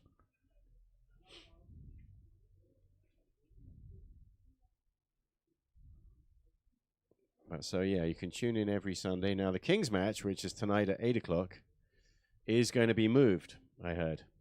I was talking with Kendall about it, and he yeah. said next week they're going to Fridays for King of the Hill. That's right. So the first 3 matches of the day that we've had going on the stream here, on the OS stream, the open stream, will still be on Sundays. We had the Queen's match where Tanya won earlier. She beat Rayanne, Rayanne was the Queen for 1 week. Rayanne Skinnadal. Tanya Berenson is the new Queen. There was another match earlier on which I didn't pay attention to, and I don't know who was playing or who won, and maybe someone on the stream can let us know that, so we can mention that.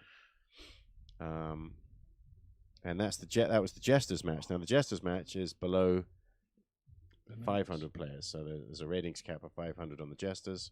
This match here, which is the Knights match, the players are below 600, and tonight at 8 o'clock. You've got the King of the Hill match. No ratings cap at all. Anyone can play. Champion. The self-proclaimed people's champion. Hashtag not my king. And not Mark Bell's king. You know, I joke about that. He calls himself the people's champion, or that's what they've been calling him. But you can't be the people's champion if it's self-proclaimed. True story. But we still like him. He's a good guy. And young Derek is going to be challenging him. So that's... I saw Derek in the back room practicing. Yep. Meanwhile, Mr. Gibbs here from Sun Prairie / Portage. Probably Sun Prairie. One person said Sun Prairie and the other said Portage. They probably know him from Portage because that's where he plays pool. At the pool hall up in Portage. Just missed the 2-ball there and gave ball in hand. Now, the tricky thing here is placing the cue ball. You kind of want to sneak it into that gap, don't you, with ball in hand? It's the only way to make the 2. But you've got to be very careful you don't touch another ball. If you're placing the cue ball, did you know this, Mark? If you touch any ball with the cue ball when you're placing ball in hand, it will be a foul. Right now, Grab it. Yes, please. Thank you. Cold coffee. Just the way I like it. I believe right now would be a good time for a save. Yeah, and he's got ball in hand. Actually, how about playing the 10-ball? Which would also be safe. He's not looking at it, but he could play this cue ball up on this top rail right next, an inch away from the 2-ball. Now he's looking at it. And now he's looking at it. He just called it. Yeah, but he hasn't moved the cue ball to the right spot. He's calling the 10-ball. He's probably sending the cue ball 2 rails, and that's his sort of safety, but you call the 10, why not? Because you're going to be heading the cue ball down that way. So that was okay. I actually think he had a better shot if he placed the cue ball an inch away from the 2-ball, frozen to the top rail, bottom rail. He could have snicked right off the 2 and gone right at the 10. And it would have still been safe. You know, the reason you can go for those shots is because if you don't make the 10, it's a safety. 2-way shot. And in a lot of the pool games, not just 10-ball, understanding which shots are safe to play at. If you've got a 2-way shot that goes safe, you can shoot at shots that are really tough.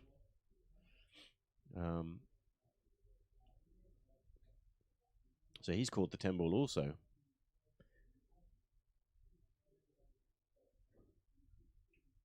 And he clipped the 4-ball.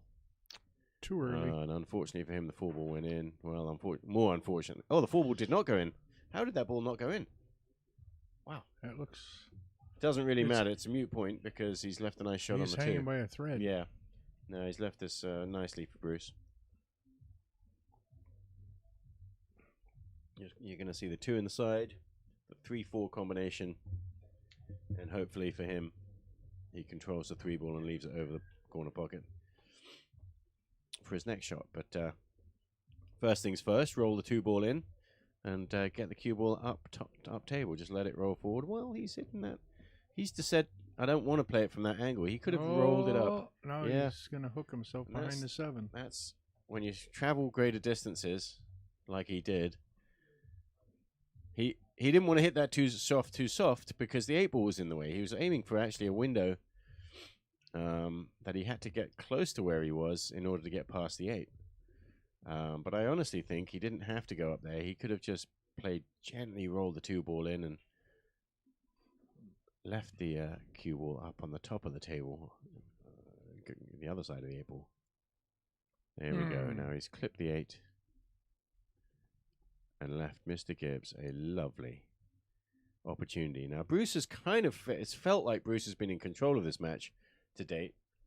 He started out with a good lead, but I wish we had a nickname. Does anybody out there know Jason Gibbs? Does he have any nicknames? If you do, please let us know. Comment. Pool nicknames, that is. Well, we'll settle for anything as long as it's not too rude. I used to go to school with a kid. It was John Gibbs, and I went to school with, but it's probably an English name, is it? Gibbs. I see John Leaf says Gibby. Maybe that's his nickname. Gibby. Oh, yeah. Gibby, Sun Prairie. All right, Gibby. I like it. All right, Gibby. So now Gibby has a chance to actually take the lead for the first time in the match, and it's a momentum swing. It's going to be a body blow to Bruce. We'll see how he deals with it. And Gibby had a break and run earlier, and this will be a lovely time to run this out. Well, that's it's come up a little short on the 6-ball.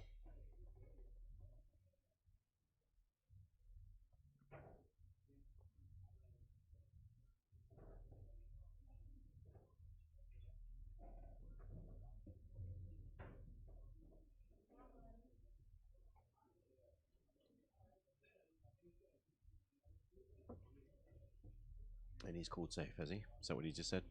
I'm assuming so, because he really don't have a shot on the 6 unless he banks it. Yeah.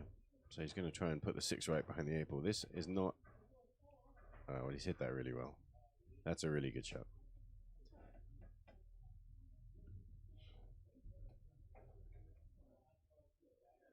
Bit of a shame for him that he had a nice open table there. But this is battling to see who's going to go back in the lead. The score is tied up, 8-8 in a race to 13. So the Could he clip the 6 and knock the 10 in? yeah, maybe 2 rails. So you're saying 1 rail, or I think if you go one rail, it kind of doesn't. But if you come into this 2 rails, yeah, and strike the bottom rail, no, okay, he's going 1 rail. Doesn't look like he's called anything. He's trying to get a good hit, and he's just chipped it out in front of the pocket and is going to hope that the 7-ball's in the way. Which it is. Yeah. But this is a makeable jump shot. You know, if you ever want a jump shot, you're a good distance away from the 7. You're not too close to the 7. If you're too close, obviously jumping becomes difficult. But it's not too far away. So he has plenty of distance for the cue ball to land. He could stop maybe bouncing. Looks like he's going to do 1 rail kick. Oh, like he's doing a little measurement on the rail. So yeah, you're right. He's going for a 1 rail kick. And you know, I always feel that people make a mistake here when they do that, because he's measured like a mirror image point with the nose of the rail being the mirror. And you could tell that by where he measured to and from right there. But of course, the real truth is what you're doing with a mirror system is you're measuring where the center of the cue ball is. And the center of the cue ball at the point of reflection is actually half a ball away from the rail. And so whenever I play these kick shots, my mirror image is half a ball in front of the rail. I don't know that he can hit his spot. Yeah. Now, of course, what also has to be pointed out is he played that with a rolling cue ball, which a lot of people do. And that, of course, makes the ball go longer, which may approximately compensate for the fact that he didn't have the mirror in the real mirror image spot. So if you want the rails to play like laser beams, in and out, the same angle in, the same angle out, you can measure it exactly.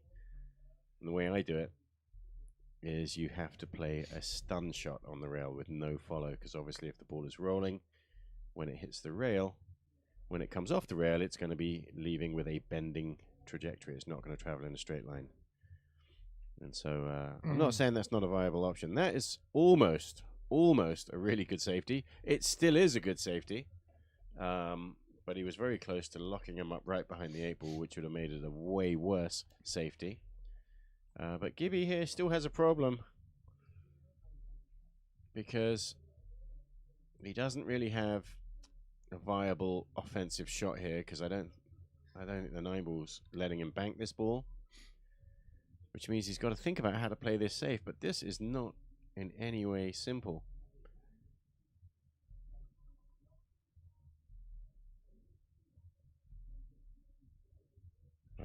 He wanted to play a thin hit and leave the 6-ball down there. Missed it completely, which of course is the worst outcome. Tough to hit that ball so thin. He had the right idea. He just missed the 6. Yeah. Because it's so easy to hit that ball too thick, and the 6-ball pops off the rail and the cue ball kind of stays down there. It's very easy to hit that ball too thick, so you want to hit it super thin, and one has to say that was a little bit too thin. Am I right? I'm wondering if Bruce is looking at the 7-10 combo after the 6. I wouldn't be. Because it's off angle and you have to get perfect on it. Why not just shoot the 7 in the hole? Give yourself a nice angle so you can stay up table. If he You was mean just like that? well, let's have a look at the overhead shot. He'd like to be an inch shorter, because then he would have a simple stun shot up table. Looks like he's pretty straight. Well, he's getting down quickly to it, so maybe he does have enough angle that he can just pop it in, punch this in, stun it over, just like that. Perfect. Almost did it too good, but he's okay. So yes, just like that.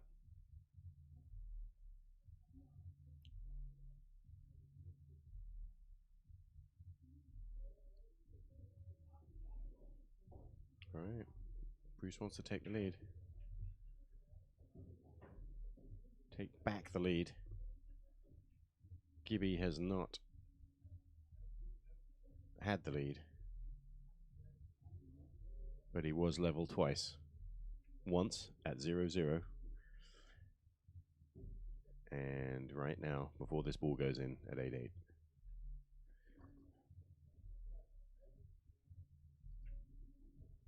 All right. Well, he's given Bruce a run for his money here. Good job with the score.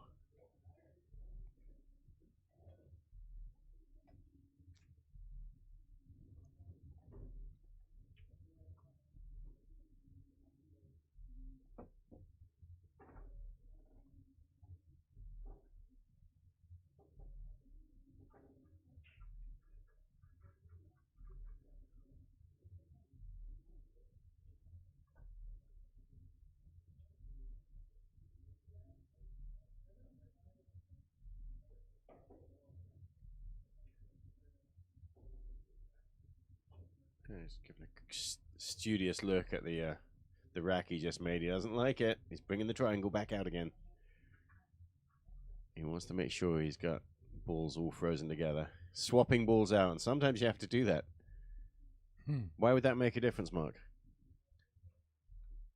No idea? No idea. They may not be exactly the same size. We're talking on a really, really tiny level.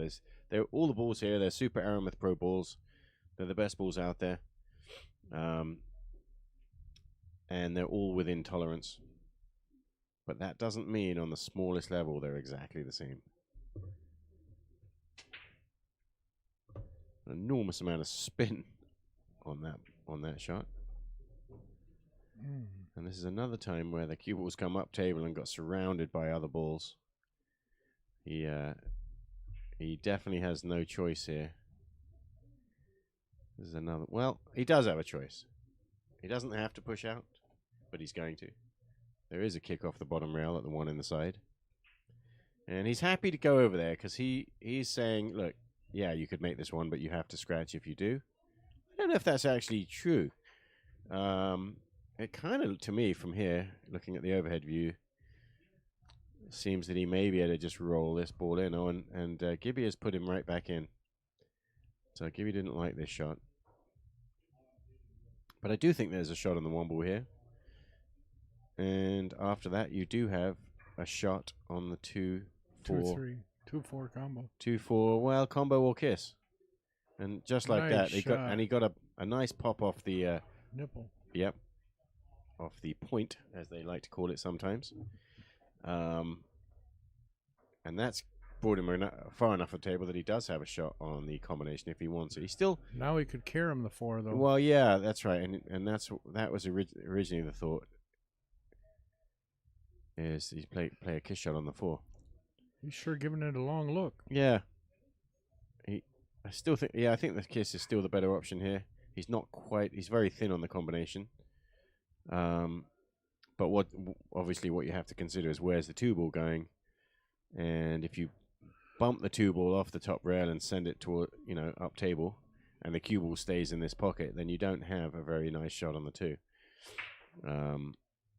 Is there a way to play this shot super thin on the 2 and still make the 4? I think that's probably a better shot. You hit the 2 ball super thin, thus leaving it on the top rail. So we'll see how thick. He's got options here. different ways to make this 4. He just played the bank shot. He likes his bank shots. He liked that bank shot better than what I would think is a fairly simple kiss shot. He came close, but no cigar.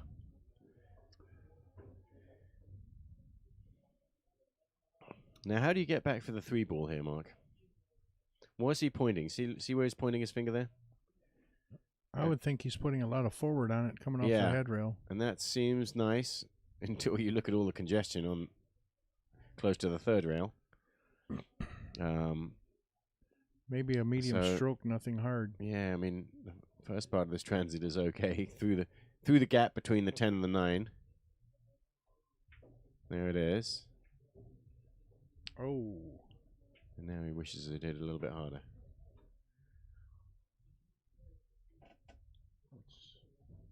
Hot seat.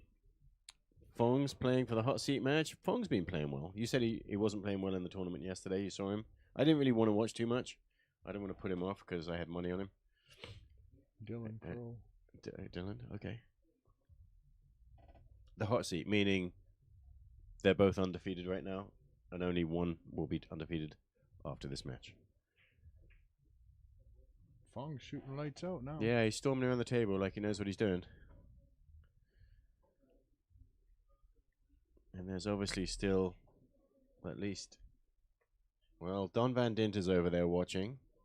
We got 2 people playing, so there's 3 other players left in the tournament. There's 5 players left in the tournament. Dylan Crow and Fong playing the hot seat match over there. But meanwhile, we should be chatting about the match that we're watching here. That was a jump shot. It was a good hit on the It was 3, a successful, good hit, and he's ended up with not a terrible leave. but he left Bruce. He does. He's got to let the cue ball fly. So- Actually, no, you don't. You think you can hit this soft enough and stay up there? You don't have to go down. Use the table and head rail, miss. come back about 3 feet. Okay. All right, he's playing another. What is that? Bank shot on the 7. What do you suppose he called there? Was that a safety? What was he playing? I don't know what he called there. Why didn't he play the 3 in the corner? I guess he knows more than we do. Well,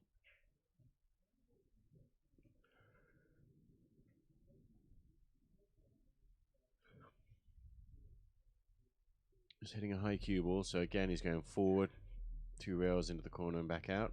I think the with, 9's going to with stop a good him. speed. 3 ball wobbles out.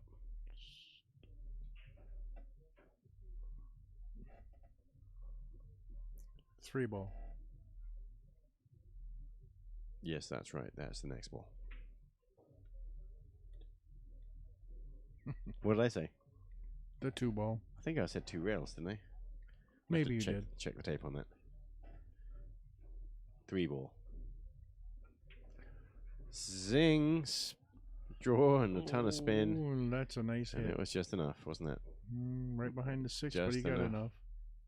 Just enough to leave him absolutely perfect.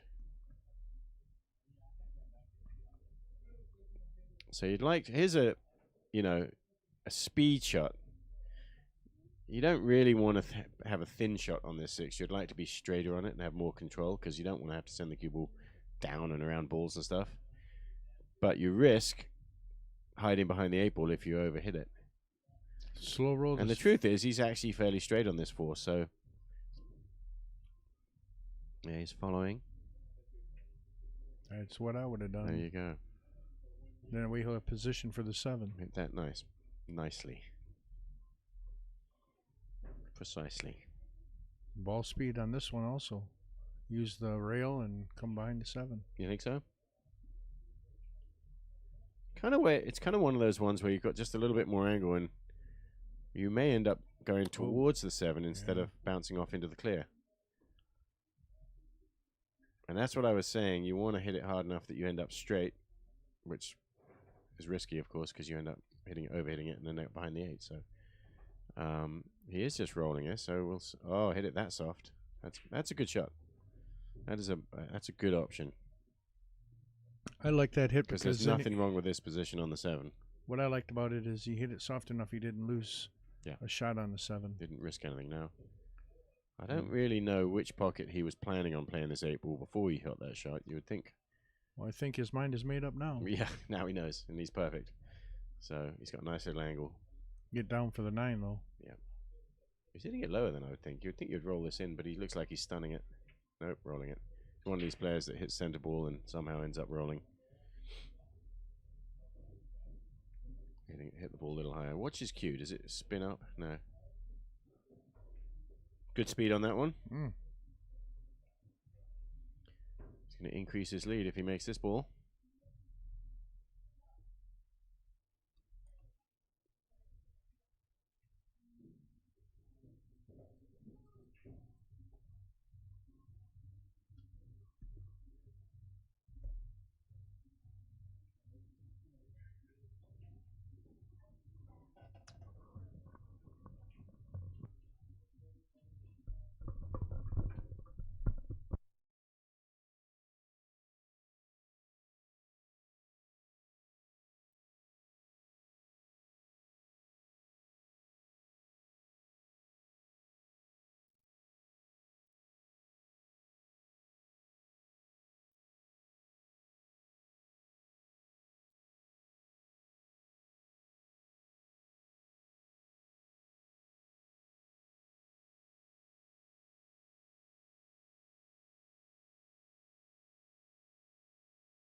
All right.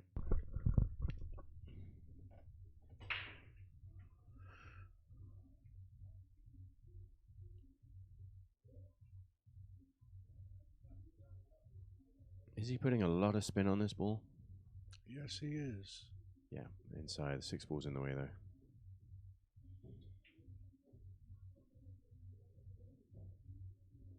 Looks like he can still see the 6, so he's got a safety option here.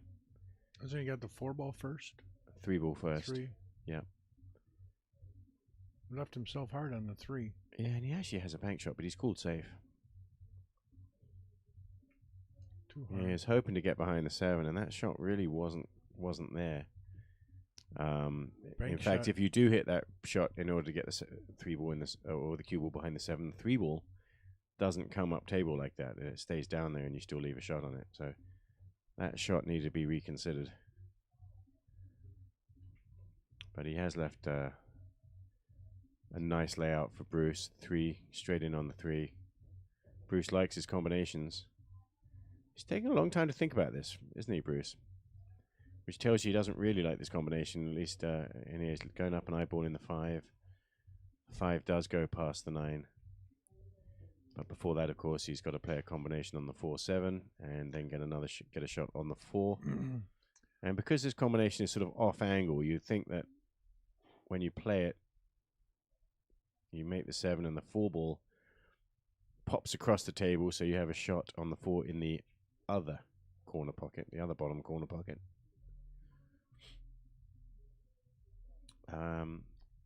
He was just looking at where he can get positioned for the 4 ball. Yeah, and the problem is, he didn't have any angle on that 3, at least not to take him in the right direction. What about a carom on the 7? Yeah, he's called safe. I see your shot, carom on the 7. I don't think that's such a bad option. If he'd wanted to do that, it'd have probably drawn back a little bit to get a little steeper angle on the 4. But this is going to be a slow rolling. Just try and push the 4 ball through the gap between the 7 and the rail, and let the cue ball freeze on the backside of the 7. You have to do it very soft, and that shot can go wrong, as it did.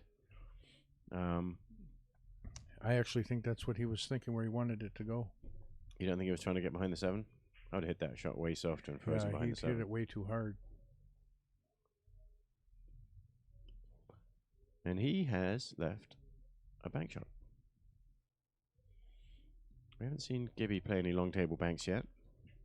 That's what he called. Yeah, Bruce has played a few of those so far.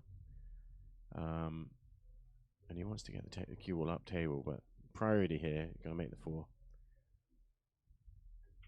Oh, he's hit that perfect. Lovely. It's a statement right there. Bruce's safety shot wasn't safe if you can play that shot. So he's got a half a pocket on this 5 ball, so he just needs to make sure that it does not touch the 9 ball on the way past. That's the key to this. Just don't let it hit the 9 ball. Lovely. Excellent. Now he's in a good position. Definitely at this later stage in the match, you don't want Bruce to get ahead too much. If you're on Gibby, in the Gibby camp.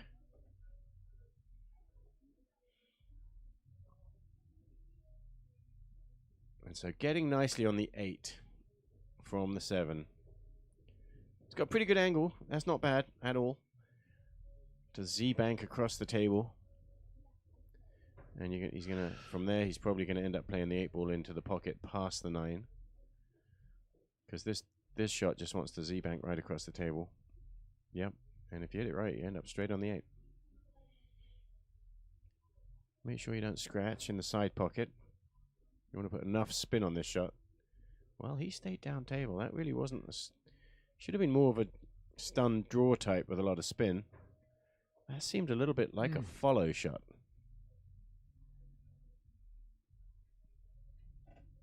So he put lots of side spin on, but he let the cue ball follow. So yeah, what he's just diagrammed out there is going all around the table. He's not going to do anything. He's not going to bank the ball. He's not going to play safe. He's popping this 8 ball in the same pocket he was planning on it.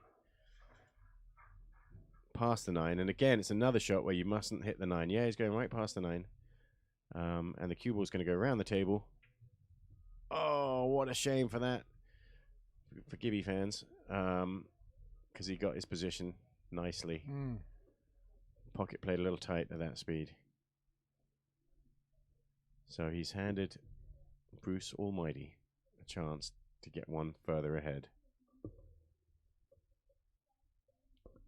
And at this late stage in the game, a 2 or 3 game lead, that is huge. Is bigger.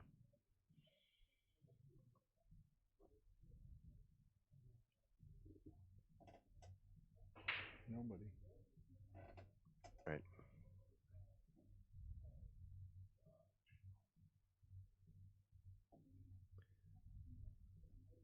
We want to thank everybody for watching out there on the stream. It looks like we've got 43 million viewers right now. Is that a million? Is that what that 43 means? Not sure. I see 45. Oh, 45 million. All right.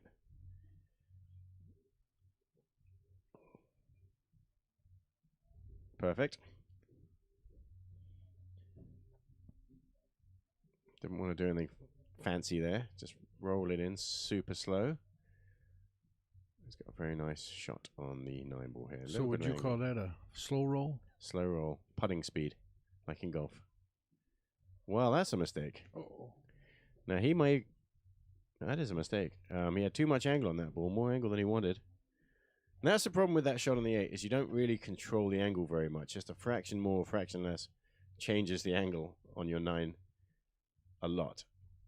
And even though those balls look close together, he did have, looking at the replay from the overhead, he had an angle on it. But his spidey sense should have told him that speed was going to take him past the 10. So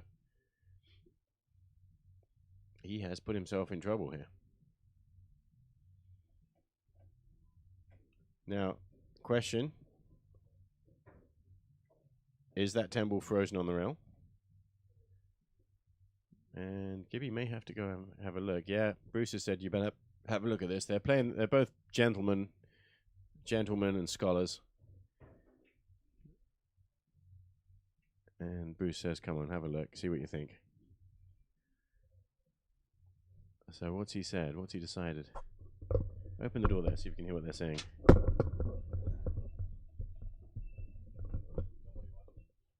Watch the hit. Okay, go ahead, Mark. Referee Mark is going out to watch this hit. We need to know if that ball is frozen on the rail. And we need to make sure there's no sort of double kiss or double hit with the Q-tip. And he's recording it. Now, what's the plan here?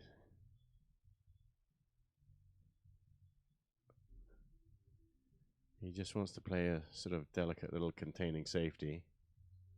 Meanwhile, the doors have just opened, and who rolled into town carrying his championship belt? But Mr. Ray Skinnador is now in the house, taking a breath and just standing there like a statue. Belt in hand, his WWE belt, his Wonder Woman logoed belt. But Bruce does not really like this shot. He's shaking his head, he's chit-chatting with himself.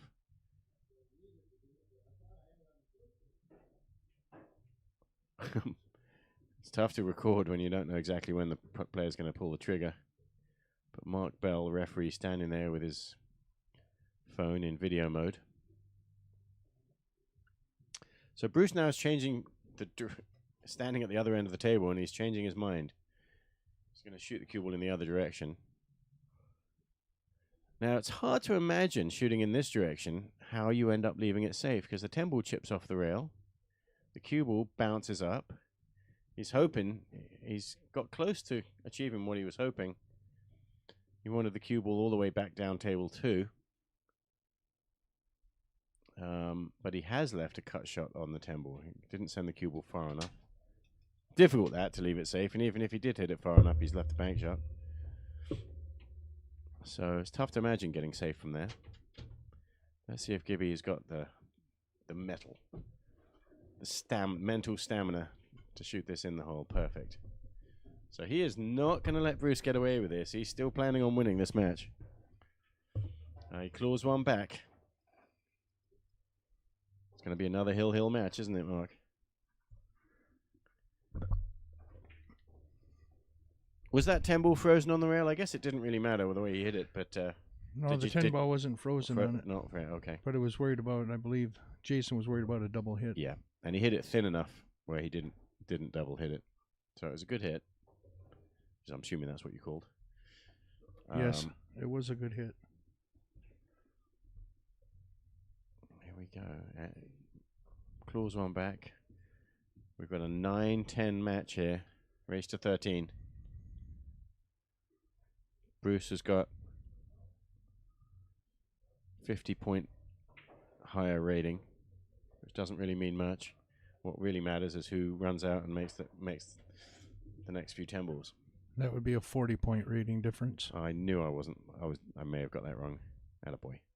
Thanks for I was just checking to see if you were, No, just kidding. 30, 40, 50, 60, 70, 40 point. Yeah, so that's nothing. Ratings don't mean anything when they're that close. Either one of these players has a chance to win this match.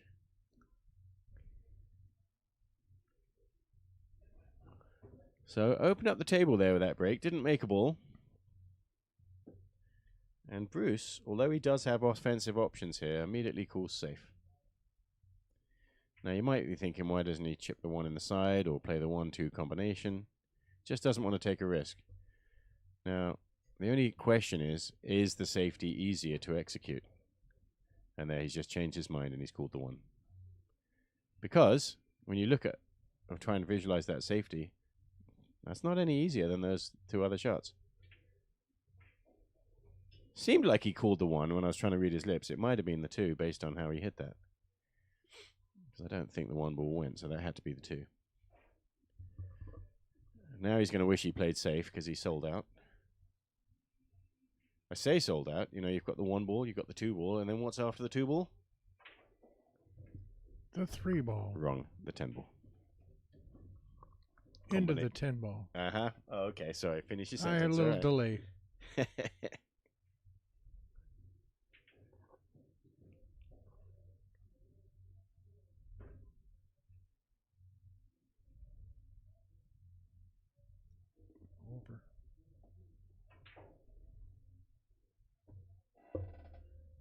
So, did Fong win that match, did he? Must have, because he's gone over to score it. Left Dylan on the table practicing. Well, not necessarily. Of course, Fong's probably running the tournament now, so he had to go score it either way. I don't see Adam Starkle. Adam probably went home. He works early in the morning. All right. Here we go. Calling for a ref. Referee Mark Bell's going back out. Probably don't need a ref really on this one if he hits it thin, which is what he looks like he's doing. But just to be on the safe side. Looks like he's playing a thin snick on the 2 ball, and he just wants to dance the cue ball down to the bottom rail behind a big cluster of balls. 2 ball's going to barely move. And he's hit that perfect.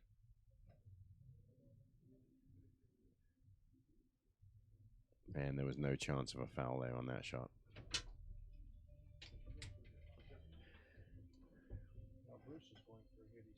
Yep. He's not calling a ball. Might as well call a pocket just in case. But if you don't hit the ball, it's a moot point. Could, if he wants, play a 2-10 combination. Or roll forward, give himself a 3-10 combination. What would you do here? I would do a stop shot on the 2 and then the 3-10. Yeah. And actually, he looks like he's gonna. I think he's gonna play the 2 ball in the side pocket. He doesn't really want to stop shot. He wants to roll forward a little bit and make the 3-10 combination a little bit straighter. You could also do the 2 and then draw. Why has he set that up at such an angle? Where's he going? He's gotta be careful. He doesn't. Ah, well, he didn't really follow at all. That was pretty much the same as a stop shot from in the other direction. He's calling it 10 ball. Right, but he should have went the other way with it and did a draw down to the 3. Well, I would have played it in the same direction that he did. I would just follow it a little bit further. I would have probably put it straighter so you don't have to be so exacting on the speed. And hit a bit like the cue ball, be closer to the line that he's pointing his cue on right now. Just a little bit short of that, maybe. But regardless, he still has a shot here. Now, if the 10 ball doesn't drop, he's probably going to hang it. So he's got to hope, or maybe plan, on the cue ball hooks him and does not leave a shot. Well, he didn't hang the 10. He shakes his cue up and down in frustration. He knows he had a good chance to take control there. What's next on the 4 is the leave for it. Yeah, right. Looking at the overhead view, does it slide past the 8 ball?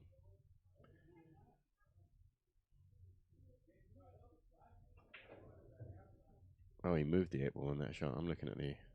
Yeah, he bumped the 8 ball. So, no, it definitely does not go past the 8 ball. Hashtag my king is in the house. I know, I saw that. Carrying his big belt with the 2 W's on it, which seemed to me very similar to the Wonder Woman logo. With his gold shoes. Yeah. And his alfalfa haircut today. We are talking about the current reigning king who's in the over there practicing, Ray Skinnador. His match is coming up at 8 o'clock against new challenger Derek. But meanwhile, a battle in this rack here. He's got a shot on the 10 ball. Has he called it? Wow, I would have called the 10 ball there and stunned over and tried to give it a chance. I pulled a safe. He's played a good safety. It's a good safety. Awkward run out, even if you do get ball in hand, if the 4 ball doesn't go past the 8. It might now that it's been nudged like that. Bruce called cross side. But he did have a shot on the 10 ball, a kiss shot on the 10.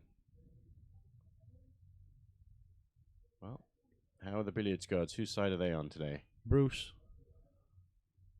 I don't think he can see the 3. Definitely helps to have the billiards gods on your side. Might see the 3 off the rail, but I don't see the 7 looks in line with it. It's like that shot we had earlier in the match, which he did make, where... No, he's one rail kicking it. I didn't see him call a pocket. I don't know why you wouldn't. He was probably just playing safe, but Not today. you still call a pocket just in case it goes in. Bruce calls safe. And if he plays this right, Gibby's going to be in trouble.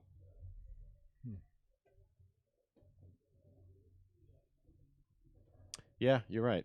And although you're pointing in sign language so that's not to make any noise, you are allowed to speak out loud. And I think what you're trying to say is, why doesn't he just cut the 3 ball in? Feel free to talk. He had a shot on the 3 and didn't take it and left Jason with a shot on the 3 now. Yeah, and that was not a well-played safety. It seemed like if he'd hit that straight, it would have worked out nicely. There was a good safety there. He played that shot on an angle when he didn't need to. It was like halfway between the safety and the cut on the 3. But you're right. He did have a cut on the 3. He could have just cut it in. And it's these decisions that you make at the late stage of the match when the pressure builds that really tell the story. This shot's pivotal because it went in. He played a lot of spin on it. And that shot is fraught with danger because of the spin makes it easy for you to miss that shot, but he played it good. Now he's stuck with the 4-8 combo. 4-8 combination, yeah. It's called the 8 ball. It's not that bad. We've seen tougher combinations made today. Yeah, no one wants to go through a combo.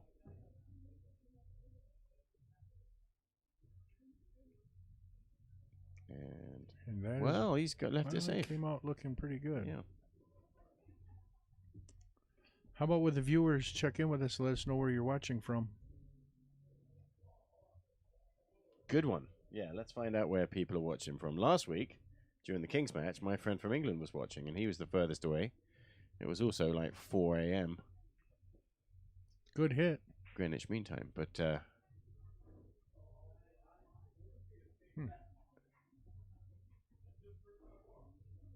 that was a good hit.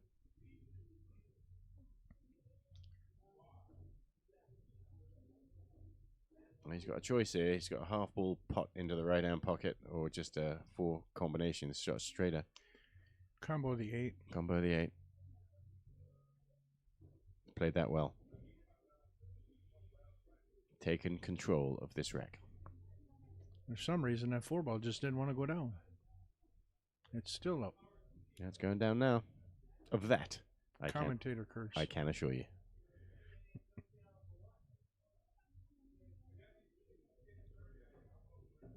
Keep on going. Ooh. Well, it wouldn't be bad if the 10 ball wasn't there. He's still okay. Center ball. Yeah, I mean, and this is another one where you Look at that. don't really want to hit the 10 ball. If he can just follow this gently forward, then he's not going to hit the 10 ball. Ooh. He bounced off the point, and he is okay.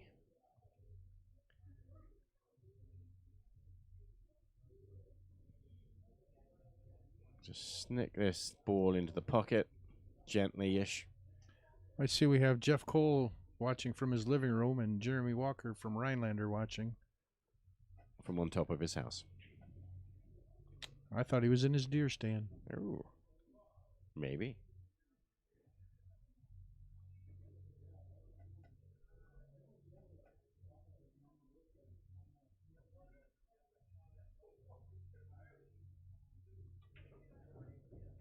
That'll do nicely.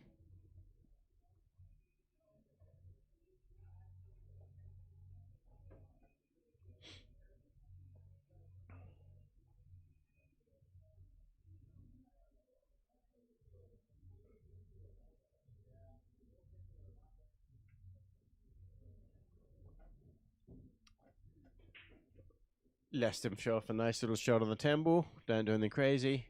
Don't forget to aim it. Roll this ball in. Don't hit it hard enough to scratch in the top corner pocket. And that will tie up the game. See what I say about don't hit it hard enough to scratch in the pocket there. But now it brings it up to a race to 3.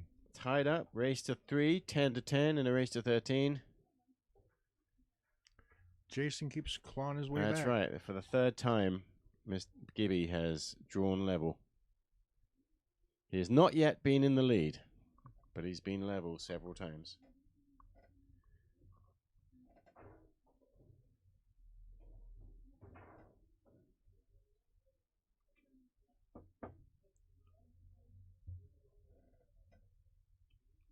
I hope we have the score correct. Probably do, don't we? We've been doing a good job, huh? Johnny on the spot. We got Pete Besta watching at home on his big screen. How big is the big screen, Pete?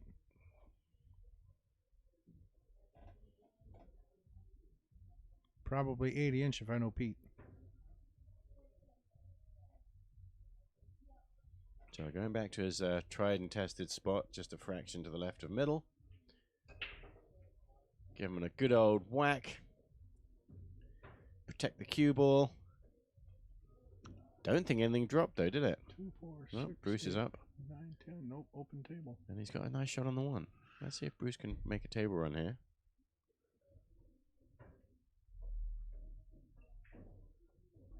Been a couple of run outs, but not many.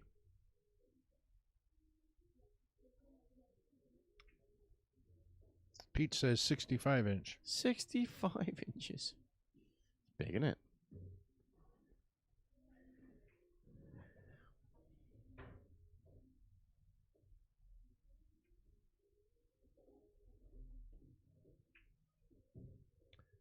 So here's a challenge right here. Get on the 3. He'd love to be straight on the 3. He's getting down pretty quick, so he's got a plan here. He's going to pop it in with draw and to the side rail. No, just leave it there. Stop shot. Stop shot. No, conceding that he's not going to get any closer, so he knew he was going to leave him this shot. Some people would call this shot tricky, missable. But not Bruce. Wow, he easy nailed that. is what he's saying. Easy shot, that one, wasn't it, folks?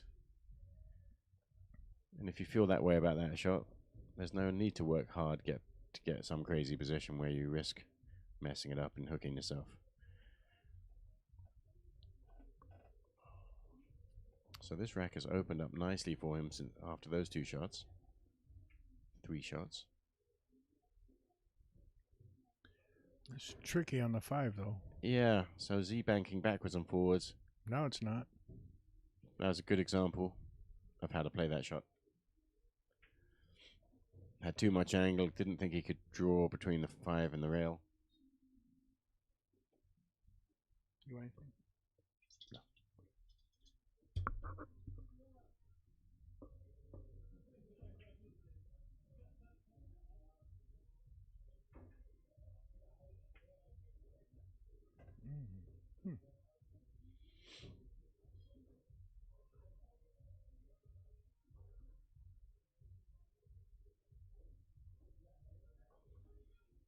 All right, we're going to negotiate a couple of rails here.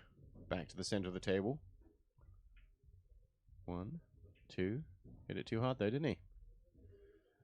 Getting himself in a bit of bother.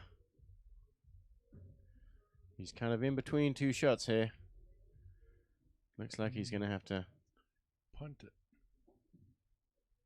Well, neither of them are very Stick it nice, in. are they? He's still going to go in the corner, probably. Could bank it in.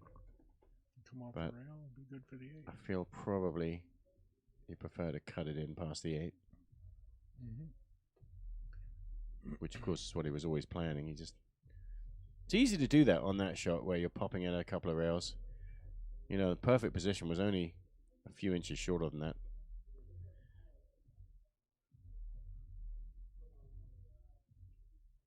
And you're traveling a long distance to get there.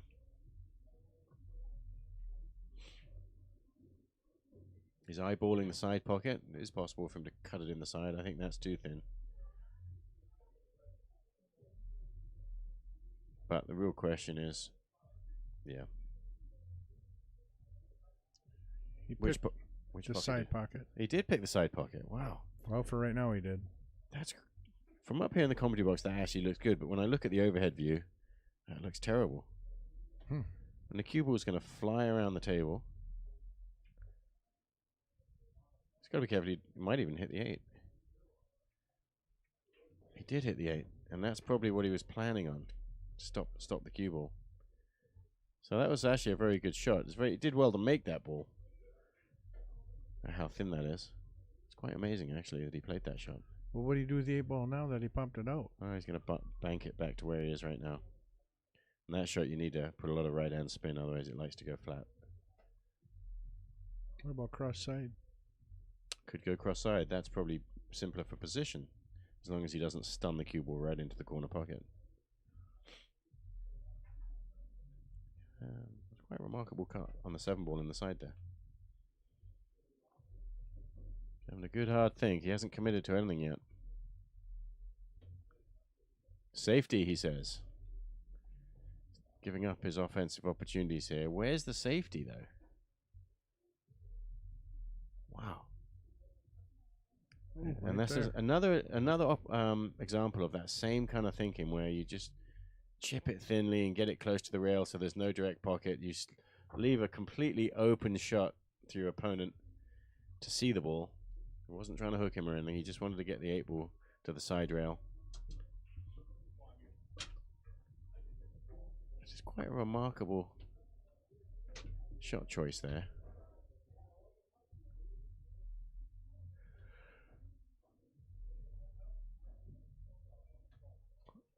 And he's forced his opponent into playing this long cross corner bank shot. It's tight to the rail because when it went to the rail, it Right. locked up. And it's very difficult to drive a cue ball to get it really close to the rail. And this is a sort of a sellout shot. So, I mean, Bruce has probably played a... Oh, look at that. How well do you play that shot? And that's the problem with that kind of safety is you have left a shot. It's not an easy shot, but you left it. And Gibby just drained it. And that, at 10-10, it's got to make him feel really good as long as he clears these balls up. He's still got another good shot to make on the 9 ball. So you don't want to be... it's easy to miss the next shot after playing a trick shot like that. It's easy to not focus on the next shot. And there it is. No, He made the bank shot. he missed. Yeah. You see that happen a lot, you know. You play the trick shot, he's probably on a high from making that shot.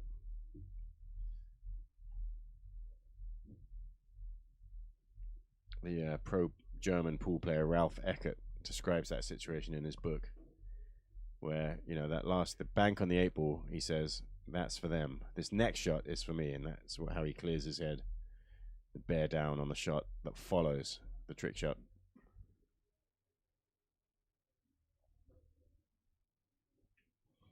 But yeah, he just hit that ball too thick. Bruce is having a good old think. He's not going to get up and just hit anything automatically. You've got to make a decision here. You've got to decide exactly which pocket you want to shoot the 10 into, and how do you get the cue ball there. And that's probably the perfect choice right there. It's easy to mess that up. You think it's easy. The ball's hanging, the 10 ball's in the middle of the table. But you have to make some decisions to actually hit it right. And the way Bruce hit that is as good as you could. That's probably the best option. In hindsight.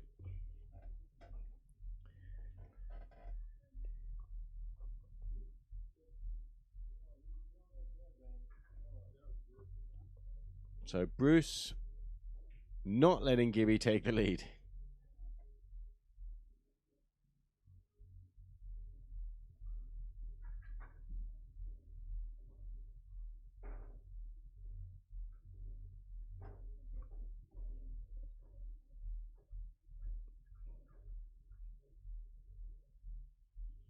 Now we'll see where Bruce breaks from. He's had a couple of different spots that he broke from.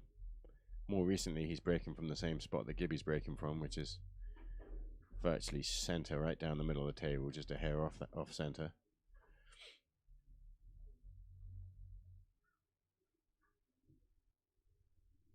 But he did earlier in the match. He was breaking from how would you say it, sort of halfway towards the rail, between the center and the rail, which you do see quite often in 10 ball, people doing that.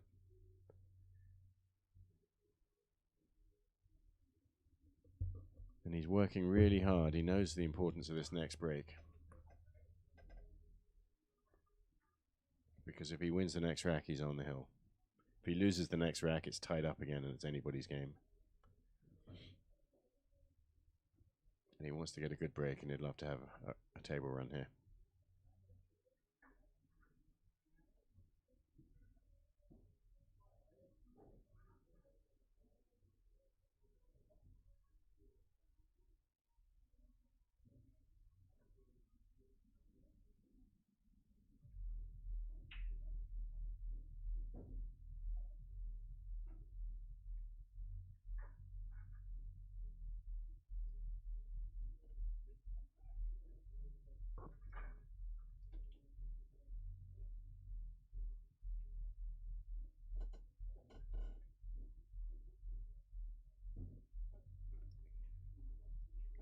A little scoring update about Mason down in Derby City.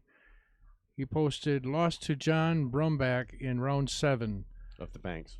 First year here, he placed 40th out of 465 players. Yeah, which is amazing. That's awesome. And One Pocket starts tomorrow at 10 a.m. Go Mason, hashtag my king. Yeah, and that's awesome. And of course, John Bromback, you know who that is. He's winner of the Banks tournament, I'm sure, more than once. He's well known. That's his game. It's Banks. So it could be said that John Bromback is, one of the top bank pool players. May not be a familiar name to a lot of the regular pool watchers because Banks is his speciality, but anybody who knows bank pool has heard of John Bromback. And I know he's won the Derby City Banks, I'm sure of it. Probably more than once, I don't know.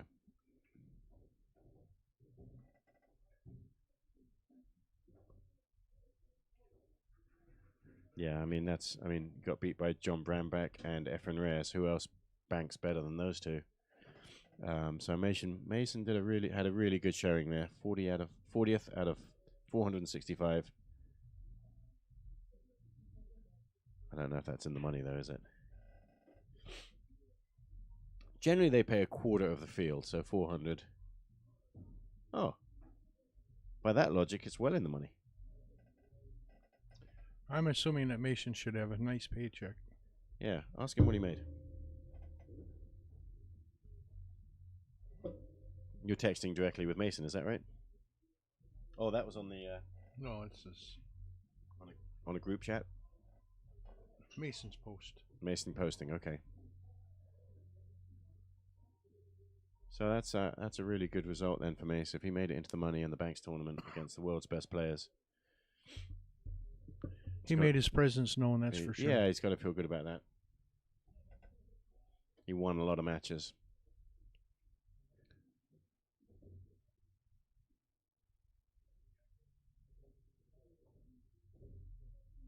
All right. Does this 3-ball pass the 5 all the way up? Yes. It seems just too... Be thin, but it should. The side pocket just seems like too small of a pocket. It's not impossible. It does roll into the side pocket, but it's one of those shots you'd rather not shoot if you can get it in the corner. And at slow speed, I think it clears easily. Gibby's taking his time looking at it, that's for sure. Yeah, it's a big moment in the match.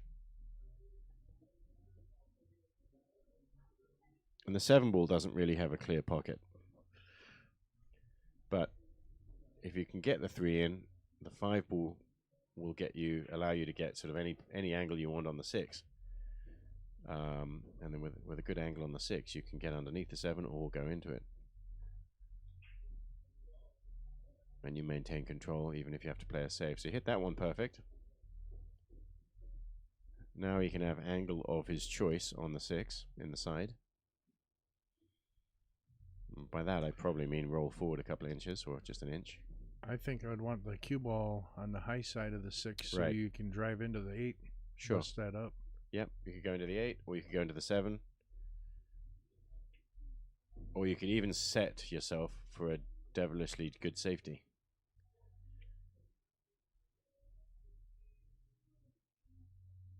See how he feels.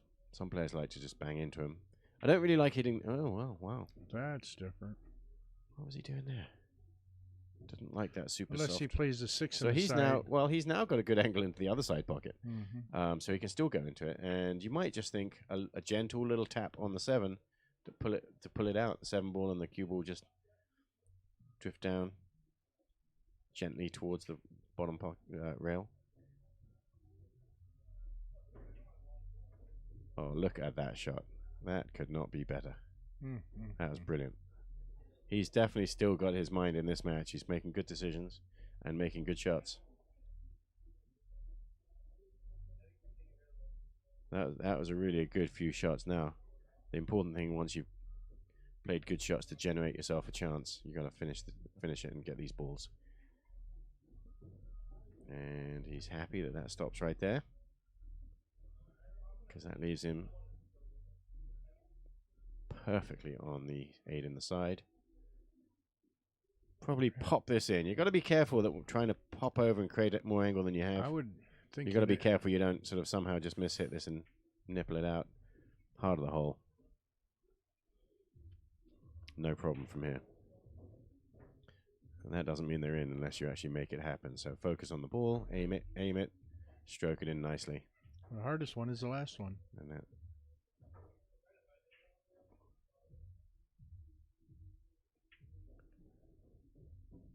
And so he's cutting it thin, just like that other shot. And if you're not paying attention, you can hit this too hard and then scratch in the corner pocket. It's just a thin cut on the 10 ball. It's important, even on the last ball of the rack, to play position. You need to know where the cue ball's going. You're more likely to make your ball. And you see the speed there. He could have scratched as long as... Was he really confident about that line? I don't know. I mean, he didn't scratch. But we are tied up. 11-11 in a race to 13. This next rack is key. Who's going to get to the hill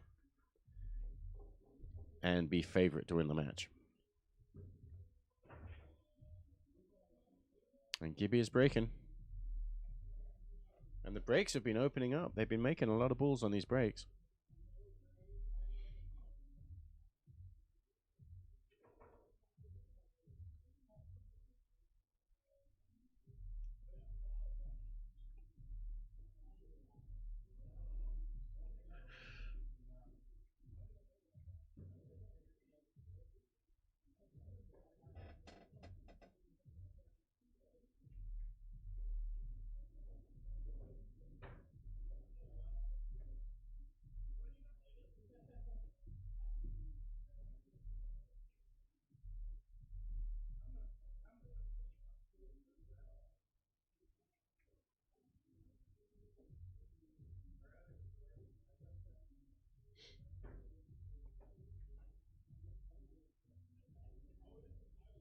All right, winding up.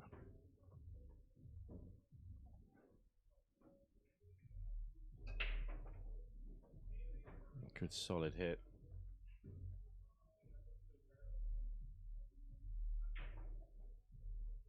Made a ball. No, did not make a ball. Did not make a ball. Up comes Bruce. Bruce Almighty.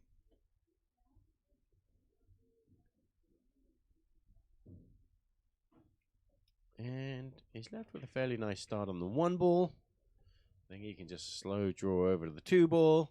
But then what? Unless you're absolutely straight on the 2 ball and can draw straight back into the 3. So what you might find here is he's going to shoot the 1 and play safe on the 2. Sometimes you have to do that. Or he could do it right now and put the 1 behind the 7. Or we could do it right now.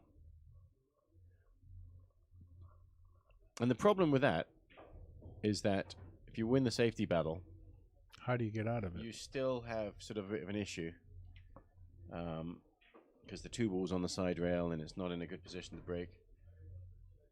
There you go. Call it safe.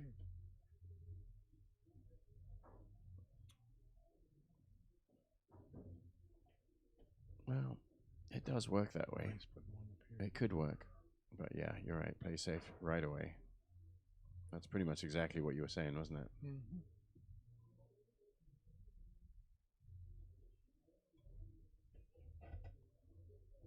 I don't think he can see it because of the 5. Yeah, it looks like he's got a window between the 5 and the 7. No, he don't. Does not? No. Okay. Why is he aiming at it then? He's going around the 5. Little bend. Okay. Well, he's probably going to find Bruce play another safety here. There's a lot of balls up there to hide behind. And Bruce is not one to take a wild swing, especially at this stage of the mat, which means he's going to reject any notion of 1-9 combination. Can you see the 1 past the 6? Oh, are you saying the 1 just might go?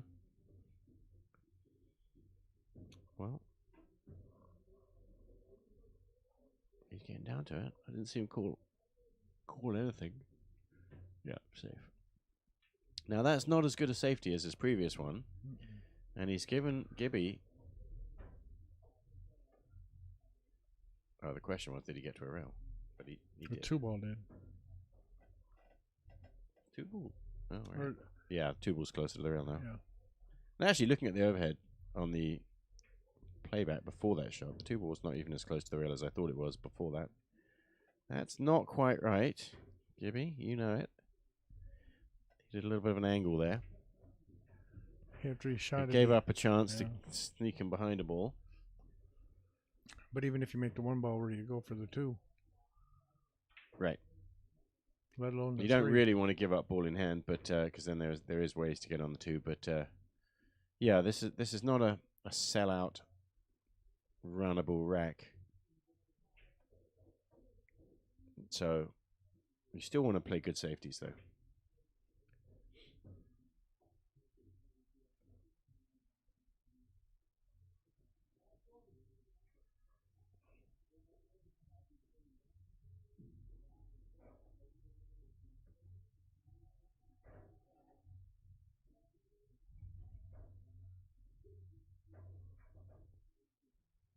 But what do you do here? Could make the 1 or try to make the 1.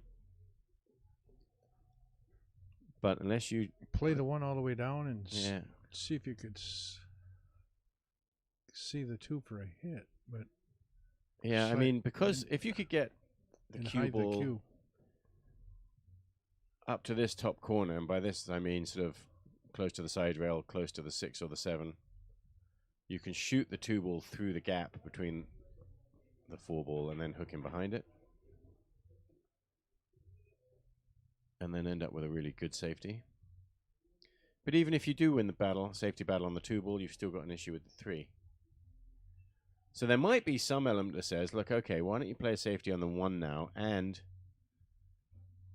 not worry too much about it, but break the 3 out and put your opponent under pressure. or slow roll the 1 to center table Well, how about and put it behind the a 10. bank combination on the 10 ball right now? You've got nothing to lose because of all those tied up balls, right? It's not a sellout shot because of where the other balls are laying, so why not?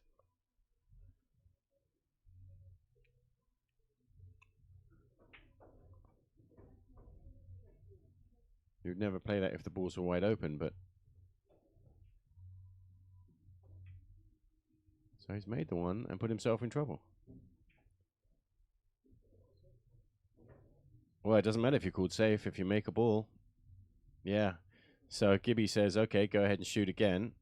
And Bruce says, I called safe. But the rules of 10 ball say that if you make a ball, your opponent can make you shoot again.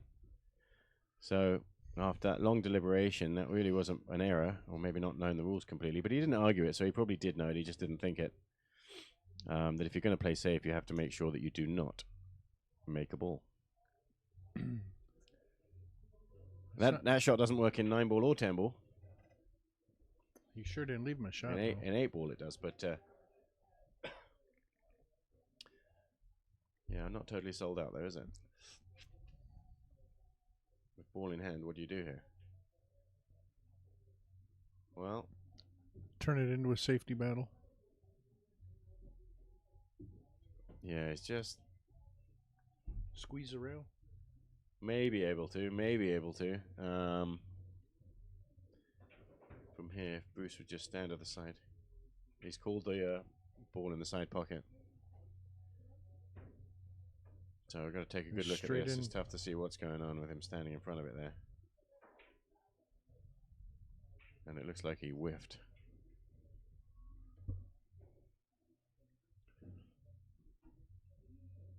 So I think that's... Did he hit the 2-ball? Yes, he did. He moved it. And he got to a rail. Wow. Yes, because I see it right here. Right So now, it it's on. It's hitting the point. It's kind of tough to imagine how it got closer. So he did cut it in the direction of the pocket. He just didn't hit it hard enough. Yeah, I'm just about to watch the overhead. Yep. Oh, I see. Oh, yeah. Yep, he whacked a good hit. whacked it to the other jaw and back again. But now, if he makes the 2, how do you get on the? Yeah, 3 and it's for almost it? impossible to hit the 2 and not make it. When you, as we just proved, you can't call safe. And it's laying right on the point. Yeah, and you really don't want to give Bruce a ball in hand on the 3-ball.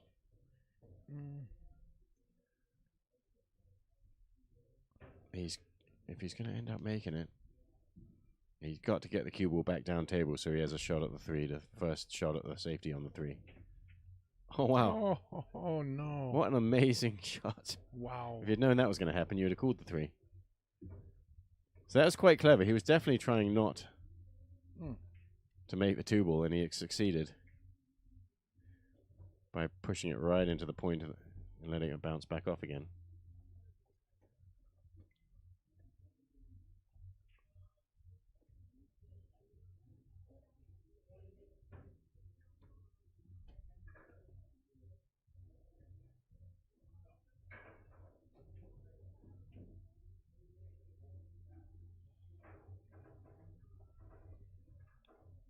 Slow roll the 2 in the corner and 4 in the side. We have position for the 5. Oh, Bruce. Yeah, and he missed his first shot. So he, after that safety battle, backwards and forwards, he ended up with the advantage and giving it right back.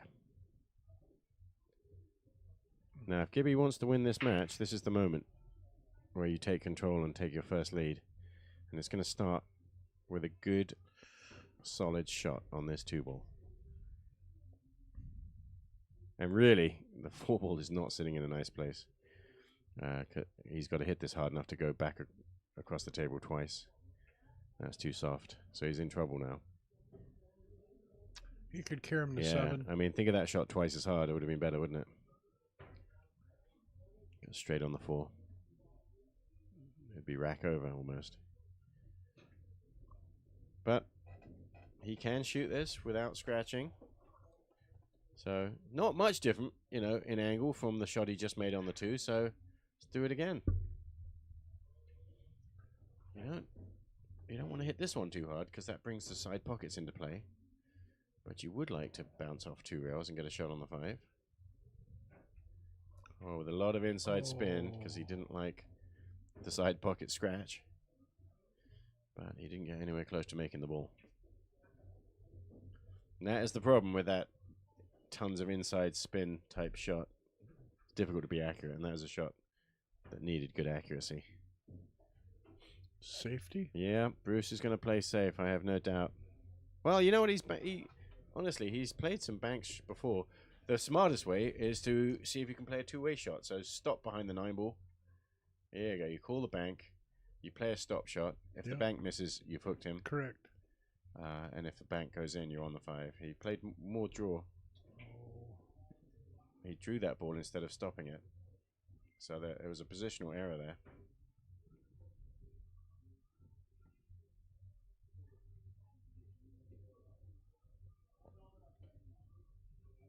Kendall? Yeah, I know. He just walked in about 10 minutes ago, 5 minutes ago. Oh. Because he's going to be commentating on the King of the Hill match. That's right, which starts in a few minutes. Which 8 o'clock for the King of the Hill match. Looks like this match is going to go all the way up till 8, which means I'm not going to get a chance to run and grab something to eat, like I was hoping. Do you have home delivery? No. Gibby now with a chance to take his first lead of the match.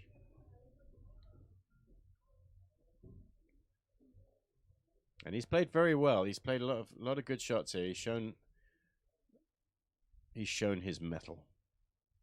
I don't know where that phrase comes from. I know it is. He's in the driver's seat right now. There you go. It's a nice angle. Just got to judge this shot. Make sure you don't do anything crazy. Make sure you hit it the right speed to get down there. Make sure you don't somehow end up scratching. And not hitting the 9 on the way down. So you've got to plan your route well here. You need to have an exact plan here.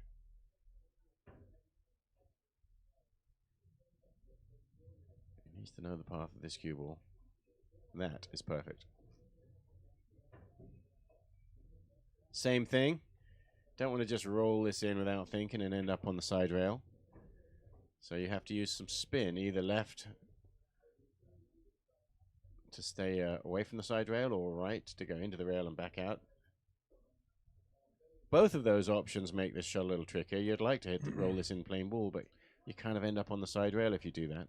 Would you use center ball top or top left? Well, outside English is always my preference if I've got to use spin. Or See in roll there? past it, You hit though, it harder instead. Now, if he's lucky, he's going to get straight in the side. which he did. He's nodding his head. He's okay. Don't let that put you off. You've still got 2 balls to shoot in here. He's not absolutely straight. He'd love to be straight. He's got a little angle. Which means the cue ball is kind of traveling towards the 10 ball-ish. You got to do something to make sure you get in line with the pocket. Now we're traveling towards the cue ball, I said. And he's perfect. Perfect. Almost. Not perfect, but It's still got a little bit of an he's angle. got a valid option. Actually, he's got 2 pockets, but he's probably going to go, I would think, in the corner. Stop shot. So that definitely was not what he was planning. But that was natural. You know, you could have predicted that. Because that angle just took him towards the 10. Big shot here. Get on the hill.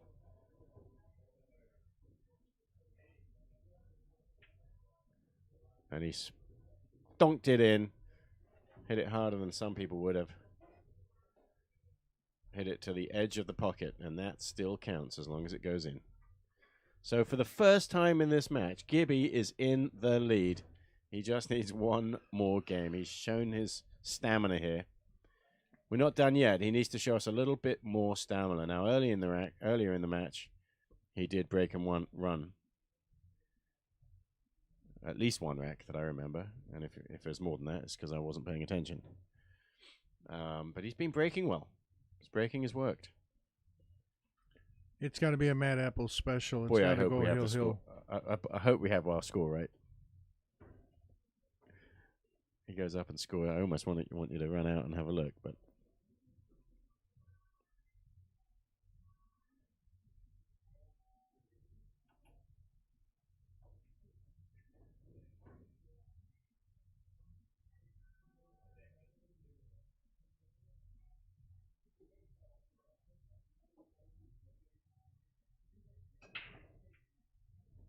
there we go. Wide open break. 5 ball and the 3 ball both go into the same side pocket. The 1 ball hangs nicely. He was willing that ball not to drop, but really if it had, he'd have been okay on the 2.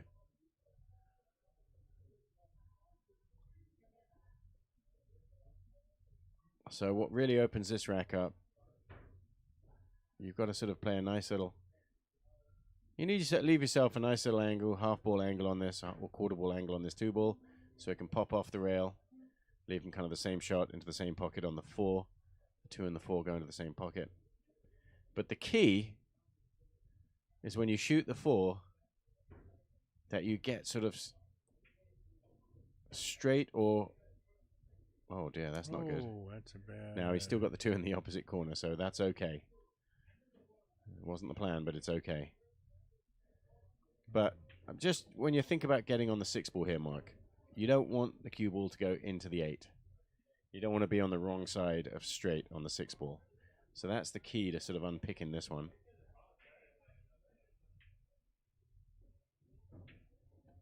There you go. Well struck shot. We're not out of the woods yet. Yet another shot where he's got position. in a pocket that's unlikely to be the one they was playing for. But that don't matter. Now, this is what I'm talking about, where he's showing his cue here. That line, he showed you the straight line on the 6, or actually slightly past the straight line on the 6. And that's exactly where you want to be. Because when you shoot the 6, you don't want the cue ball to go into the 8. You'd like to be able to stun it in the other direction. So this is a draw shot off the side rail, misses the 4. He was very focused on getting the right angle on the 6. He holds his hand up and says, sorry, what a gentleman. And what's he apologizing for? Bruce should be happy that he's got a shot.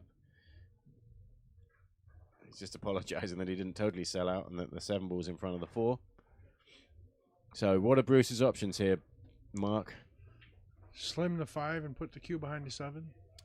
Slim the 5 and put the cue ball by the 7. That is a shot, which is possible, but is fraught with danger, because if you hit it too soft or too hard, you pop out and you leave an edge in the and you leave a shot on the 4. Or you just cut the 5 the hard way. The 4 ball, yeah. The pink 4. Cut it. That's right. It's got a pocket. The TV balls mess with the Yeah. colors. You could cut it. And of course he's got his favorite bank shot. He's banked a lot of balls. I don't see him waving anything, which means he's probably playing safe. He's got a combination on the 7, of course. So he went this way because it takes the cue ball down table. Didn't get the snooker, but did at least get the 4 ball onto the top rail. Now, when your options are difficult, you end up having to shoot at shots which are tougher. And he's just held his hand up and said safe, but I honestly think the safety here is very tough. He has a spin shot on the 4 ball. It's a trick shot where you hit the rail first and use a lot of spin and kick the 4 ball in. The 4 ball's close to the rail. This shot is tough, but at least if you don't get the snooker, played it that way. Again, he's put the balls not in front of the pocket, so it's a semi-safe shot. I say semi because there's 2 problems with it, of course. You've left a bank shot and you've left a return safety. Very difficult to play that shot and keep the 7 ball in between them. You have to hit it perfect. You have to choose your angle and hit the right speed for that angle that you picked. Also keeping in mind you need position for the 6.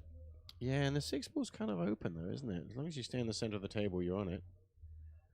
And the 7 ball's not far away from a pocket either, so you'd be happy here to make the 4 and have a shot at the 6. It's very tight, very close to the rail, just like the last position that Gibby shot. 4 ball frozen on the rail.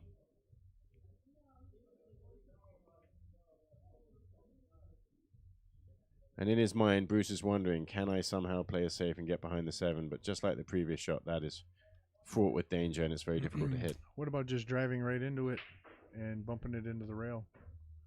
A really super negative safety. You mean just roll up and leave it there? Yes. Yeah, except what you leave then is safety options for your opponent, where you snick off it and leave more distance. The more distance you get, the tougher it is for your opponent to judge his return safety. You've just got to make sure you don't sell out and leave him a shot on a pocket, which is why that's the advantage of your shot, is that you're not passing through any positions where you accidentally leave him straight in. He's looking at it like a safety. Yeah, so he's thinking maybe I snick off the 4 ball and send the cue ball down behind those balls, but that's tough too. The key is to that one is making sure you don't leave the 4 ball over a pocket, leave it in the middle of the rail or in line with the middle of the rail.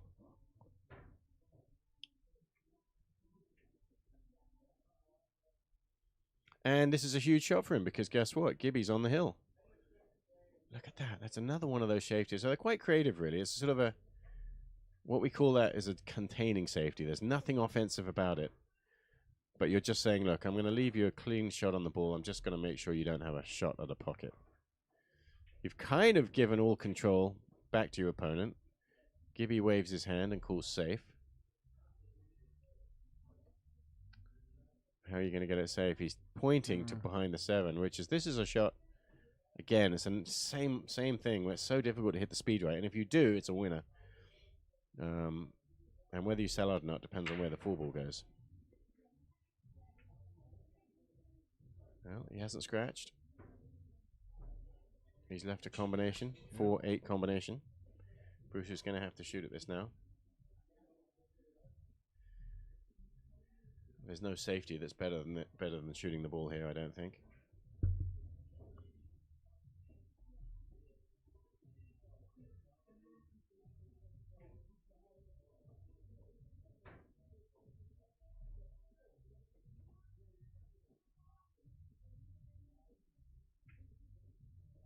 Well, we want to thank everybody for watching, those of you that are still out there, those of you who have just tuned in. This is Watching. Go on. This is the open stream sponsored by Mad Apple Burger and Billiards. Well said. That's right. And you've tuned into the very tail end, a race to 13, and the score is 12-11. Bruce is studying this because he knows he cannot let his opponent have another shot, otherwise he's going to let him have a chance to win the match. Bruce needs 2, his opponent needs 1. A lot of people would have got up and shot at this combination already. But Bruce doesn't want to leave anything to chance, so he's having a good old think. Not enough to make this combination. You're still got to get a shot on the 4 after it. And if you can do that, you've got a real chance to run this rack and draw level at Hill. $400 they're playing for today. Prize fund provided by themselves, $200 each. Winner takes all. And right after this match, stay tuned because the Kings are warming up. The Kings match starts at 8 o'clock as long as this match finishes by 8. And we got 5 minutes. And 1 or 2 racks. Now, played at this rate, I don't know. But either way, it's going to be some good pool.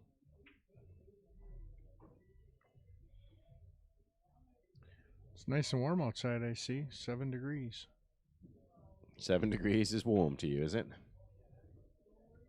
7 degrees and cloudy. Now, Derek's in the house. He's been in the house for a while, and I notice he's not. You said he was practicing before? Yeah. He was practicing. And so in the now back. he's stopped. I believe Ray is in the back now. Ray's in the back. He's amazingly, Bruce has decided to call safe here. Now, even you would be shooting this combination, right, Mark? Yes, I would. Slow roll. But see, the thing about the safety is, well, he's played it very well, so you can't really complain about it. It's not that difficult to hit,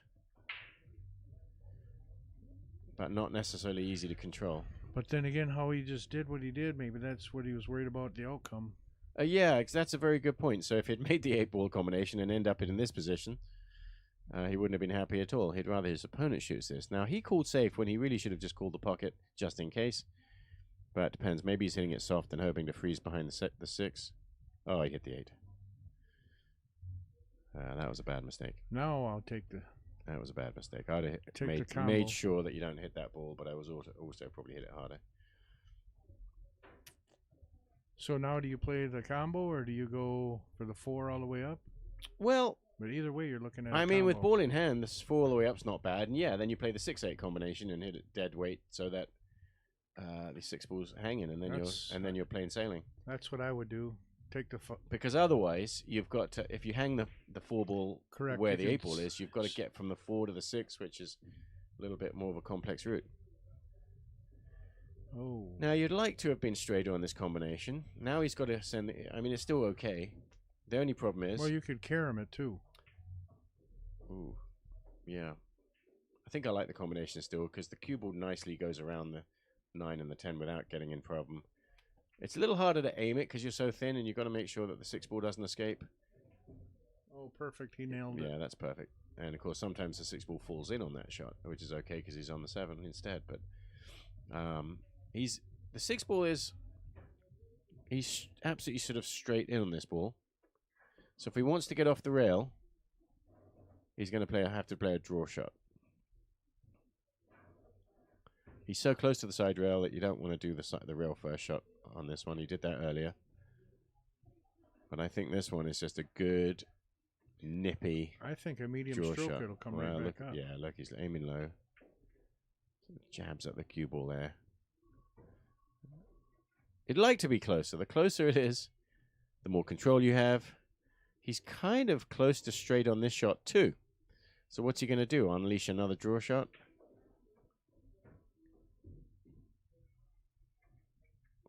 Yeah, often in pool you kind of like to have an angle to help you move the ball around. So the draw shot, this draw shot would be tougher than the one he just played because A, you've got a much greater distance that you want to draw back, and B, cue ball's close to the rail, so you actually have to jack the cue stick up in order to get low on the cue ball. And looking at the overhead shot, it looks really straight. There is perhaps a fraction of angle, and he might be, and he is. Look, he's aiming. There's a little bit of an angle. Yeah, so you could force follow it. Sometimes you miss-hit this shot and you follow the 7 ball straight into the pocket if he's hitting this with a force, but if you make sure you hit the right-hand side of the pocket, the cue ball can follow to the side rail and then the end rail. But you need to put a good old stroke on it so there's a lot of follow when it gets there. Hit the cue ball high. So in either case, we're going to see a sort of a powerful spin shot. Is he going to force follow or force draw?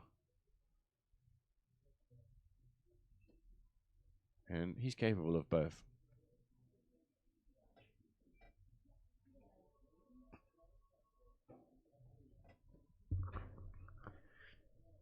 But what's he like? What does he like? I think what he's doing is he's lining it up straight, but he's going to raise his stance because he's playing the draw shot. He's trying to aim it though. He's raising his head up and down to get a different perspective. And he doesn't like it. That's the second time that he's got up from this shot. He doesn't like it. And he knows he can't make a mistake here. If he makes a mistake here, he may not shoot again. And his run of what, 5 or 6? What did you say? 7. Or 7 weeks. He's been here quite a while, hasn't he? Yes. Bruce Almighty. He drives all the way from Madison to play this. And he's really enjoying it. He said he's learned a lot watching his matches back. And he wants to come back next week, and that means he's got to do something right here. And he missed it. All that thinking, he kind of snapped at it. Sometimes when you have a shot you don't like, you just sort of automatically throw your stroke off because you know that the shot you're aiming isn't right. And he did play the power draw shot, but he just didn't hit it straight. If it hit that ball straight, you saw how much draw he got on the ball, he would have been nice. The right amount of spin, the aim was off.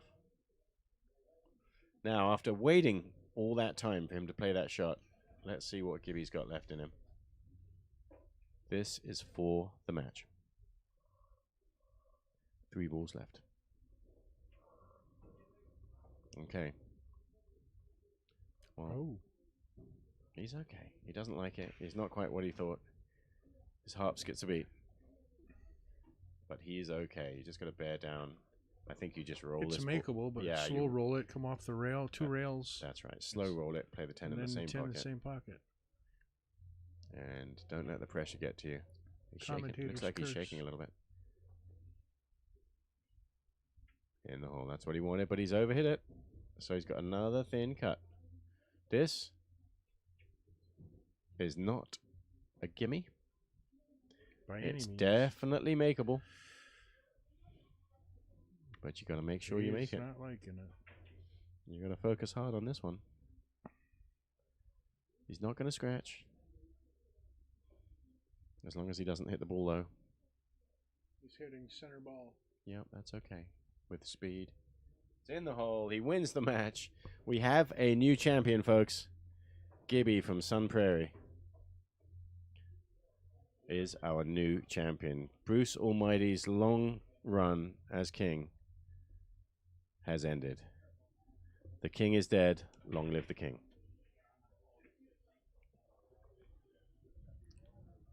So we would like to thank everyone for watching. That's right.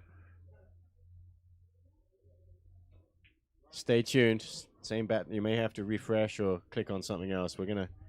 Do we end the stream here and start it back up again? Okay. Well, thanks for watching, everybody. We'll see you. In moments. You might as well stick around and watch. And of course, the knights and the jesters will be playing, and the queens again.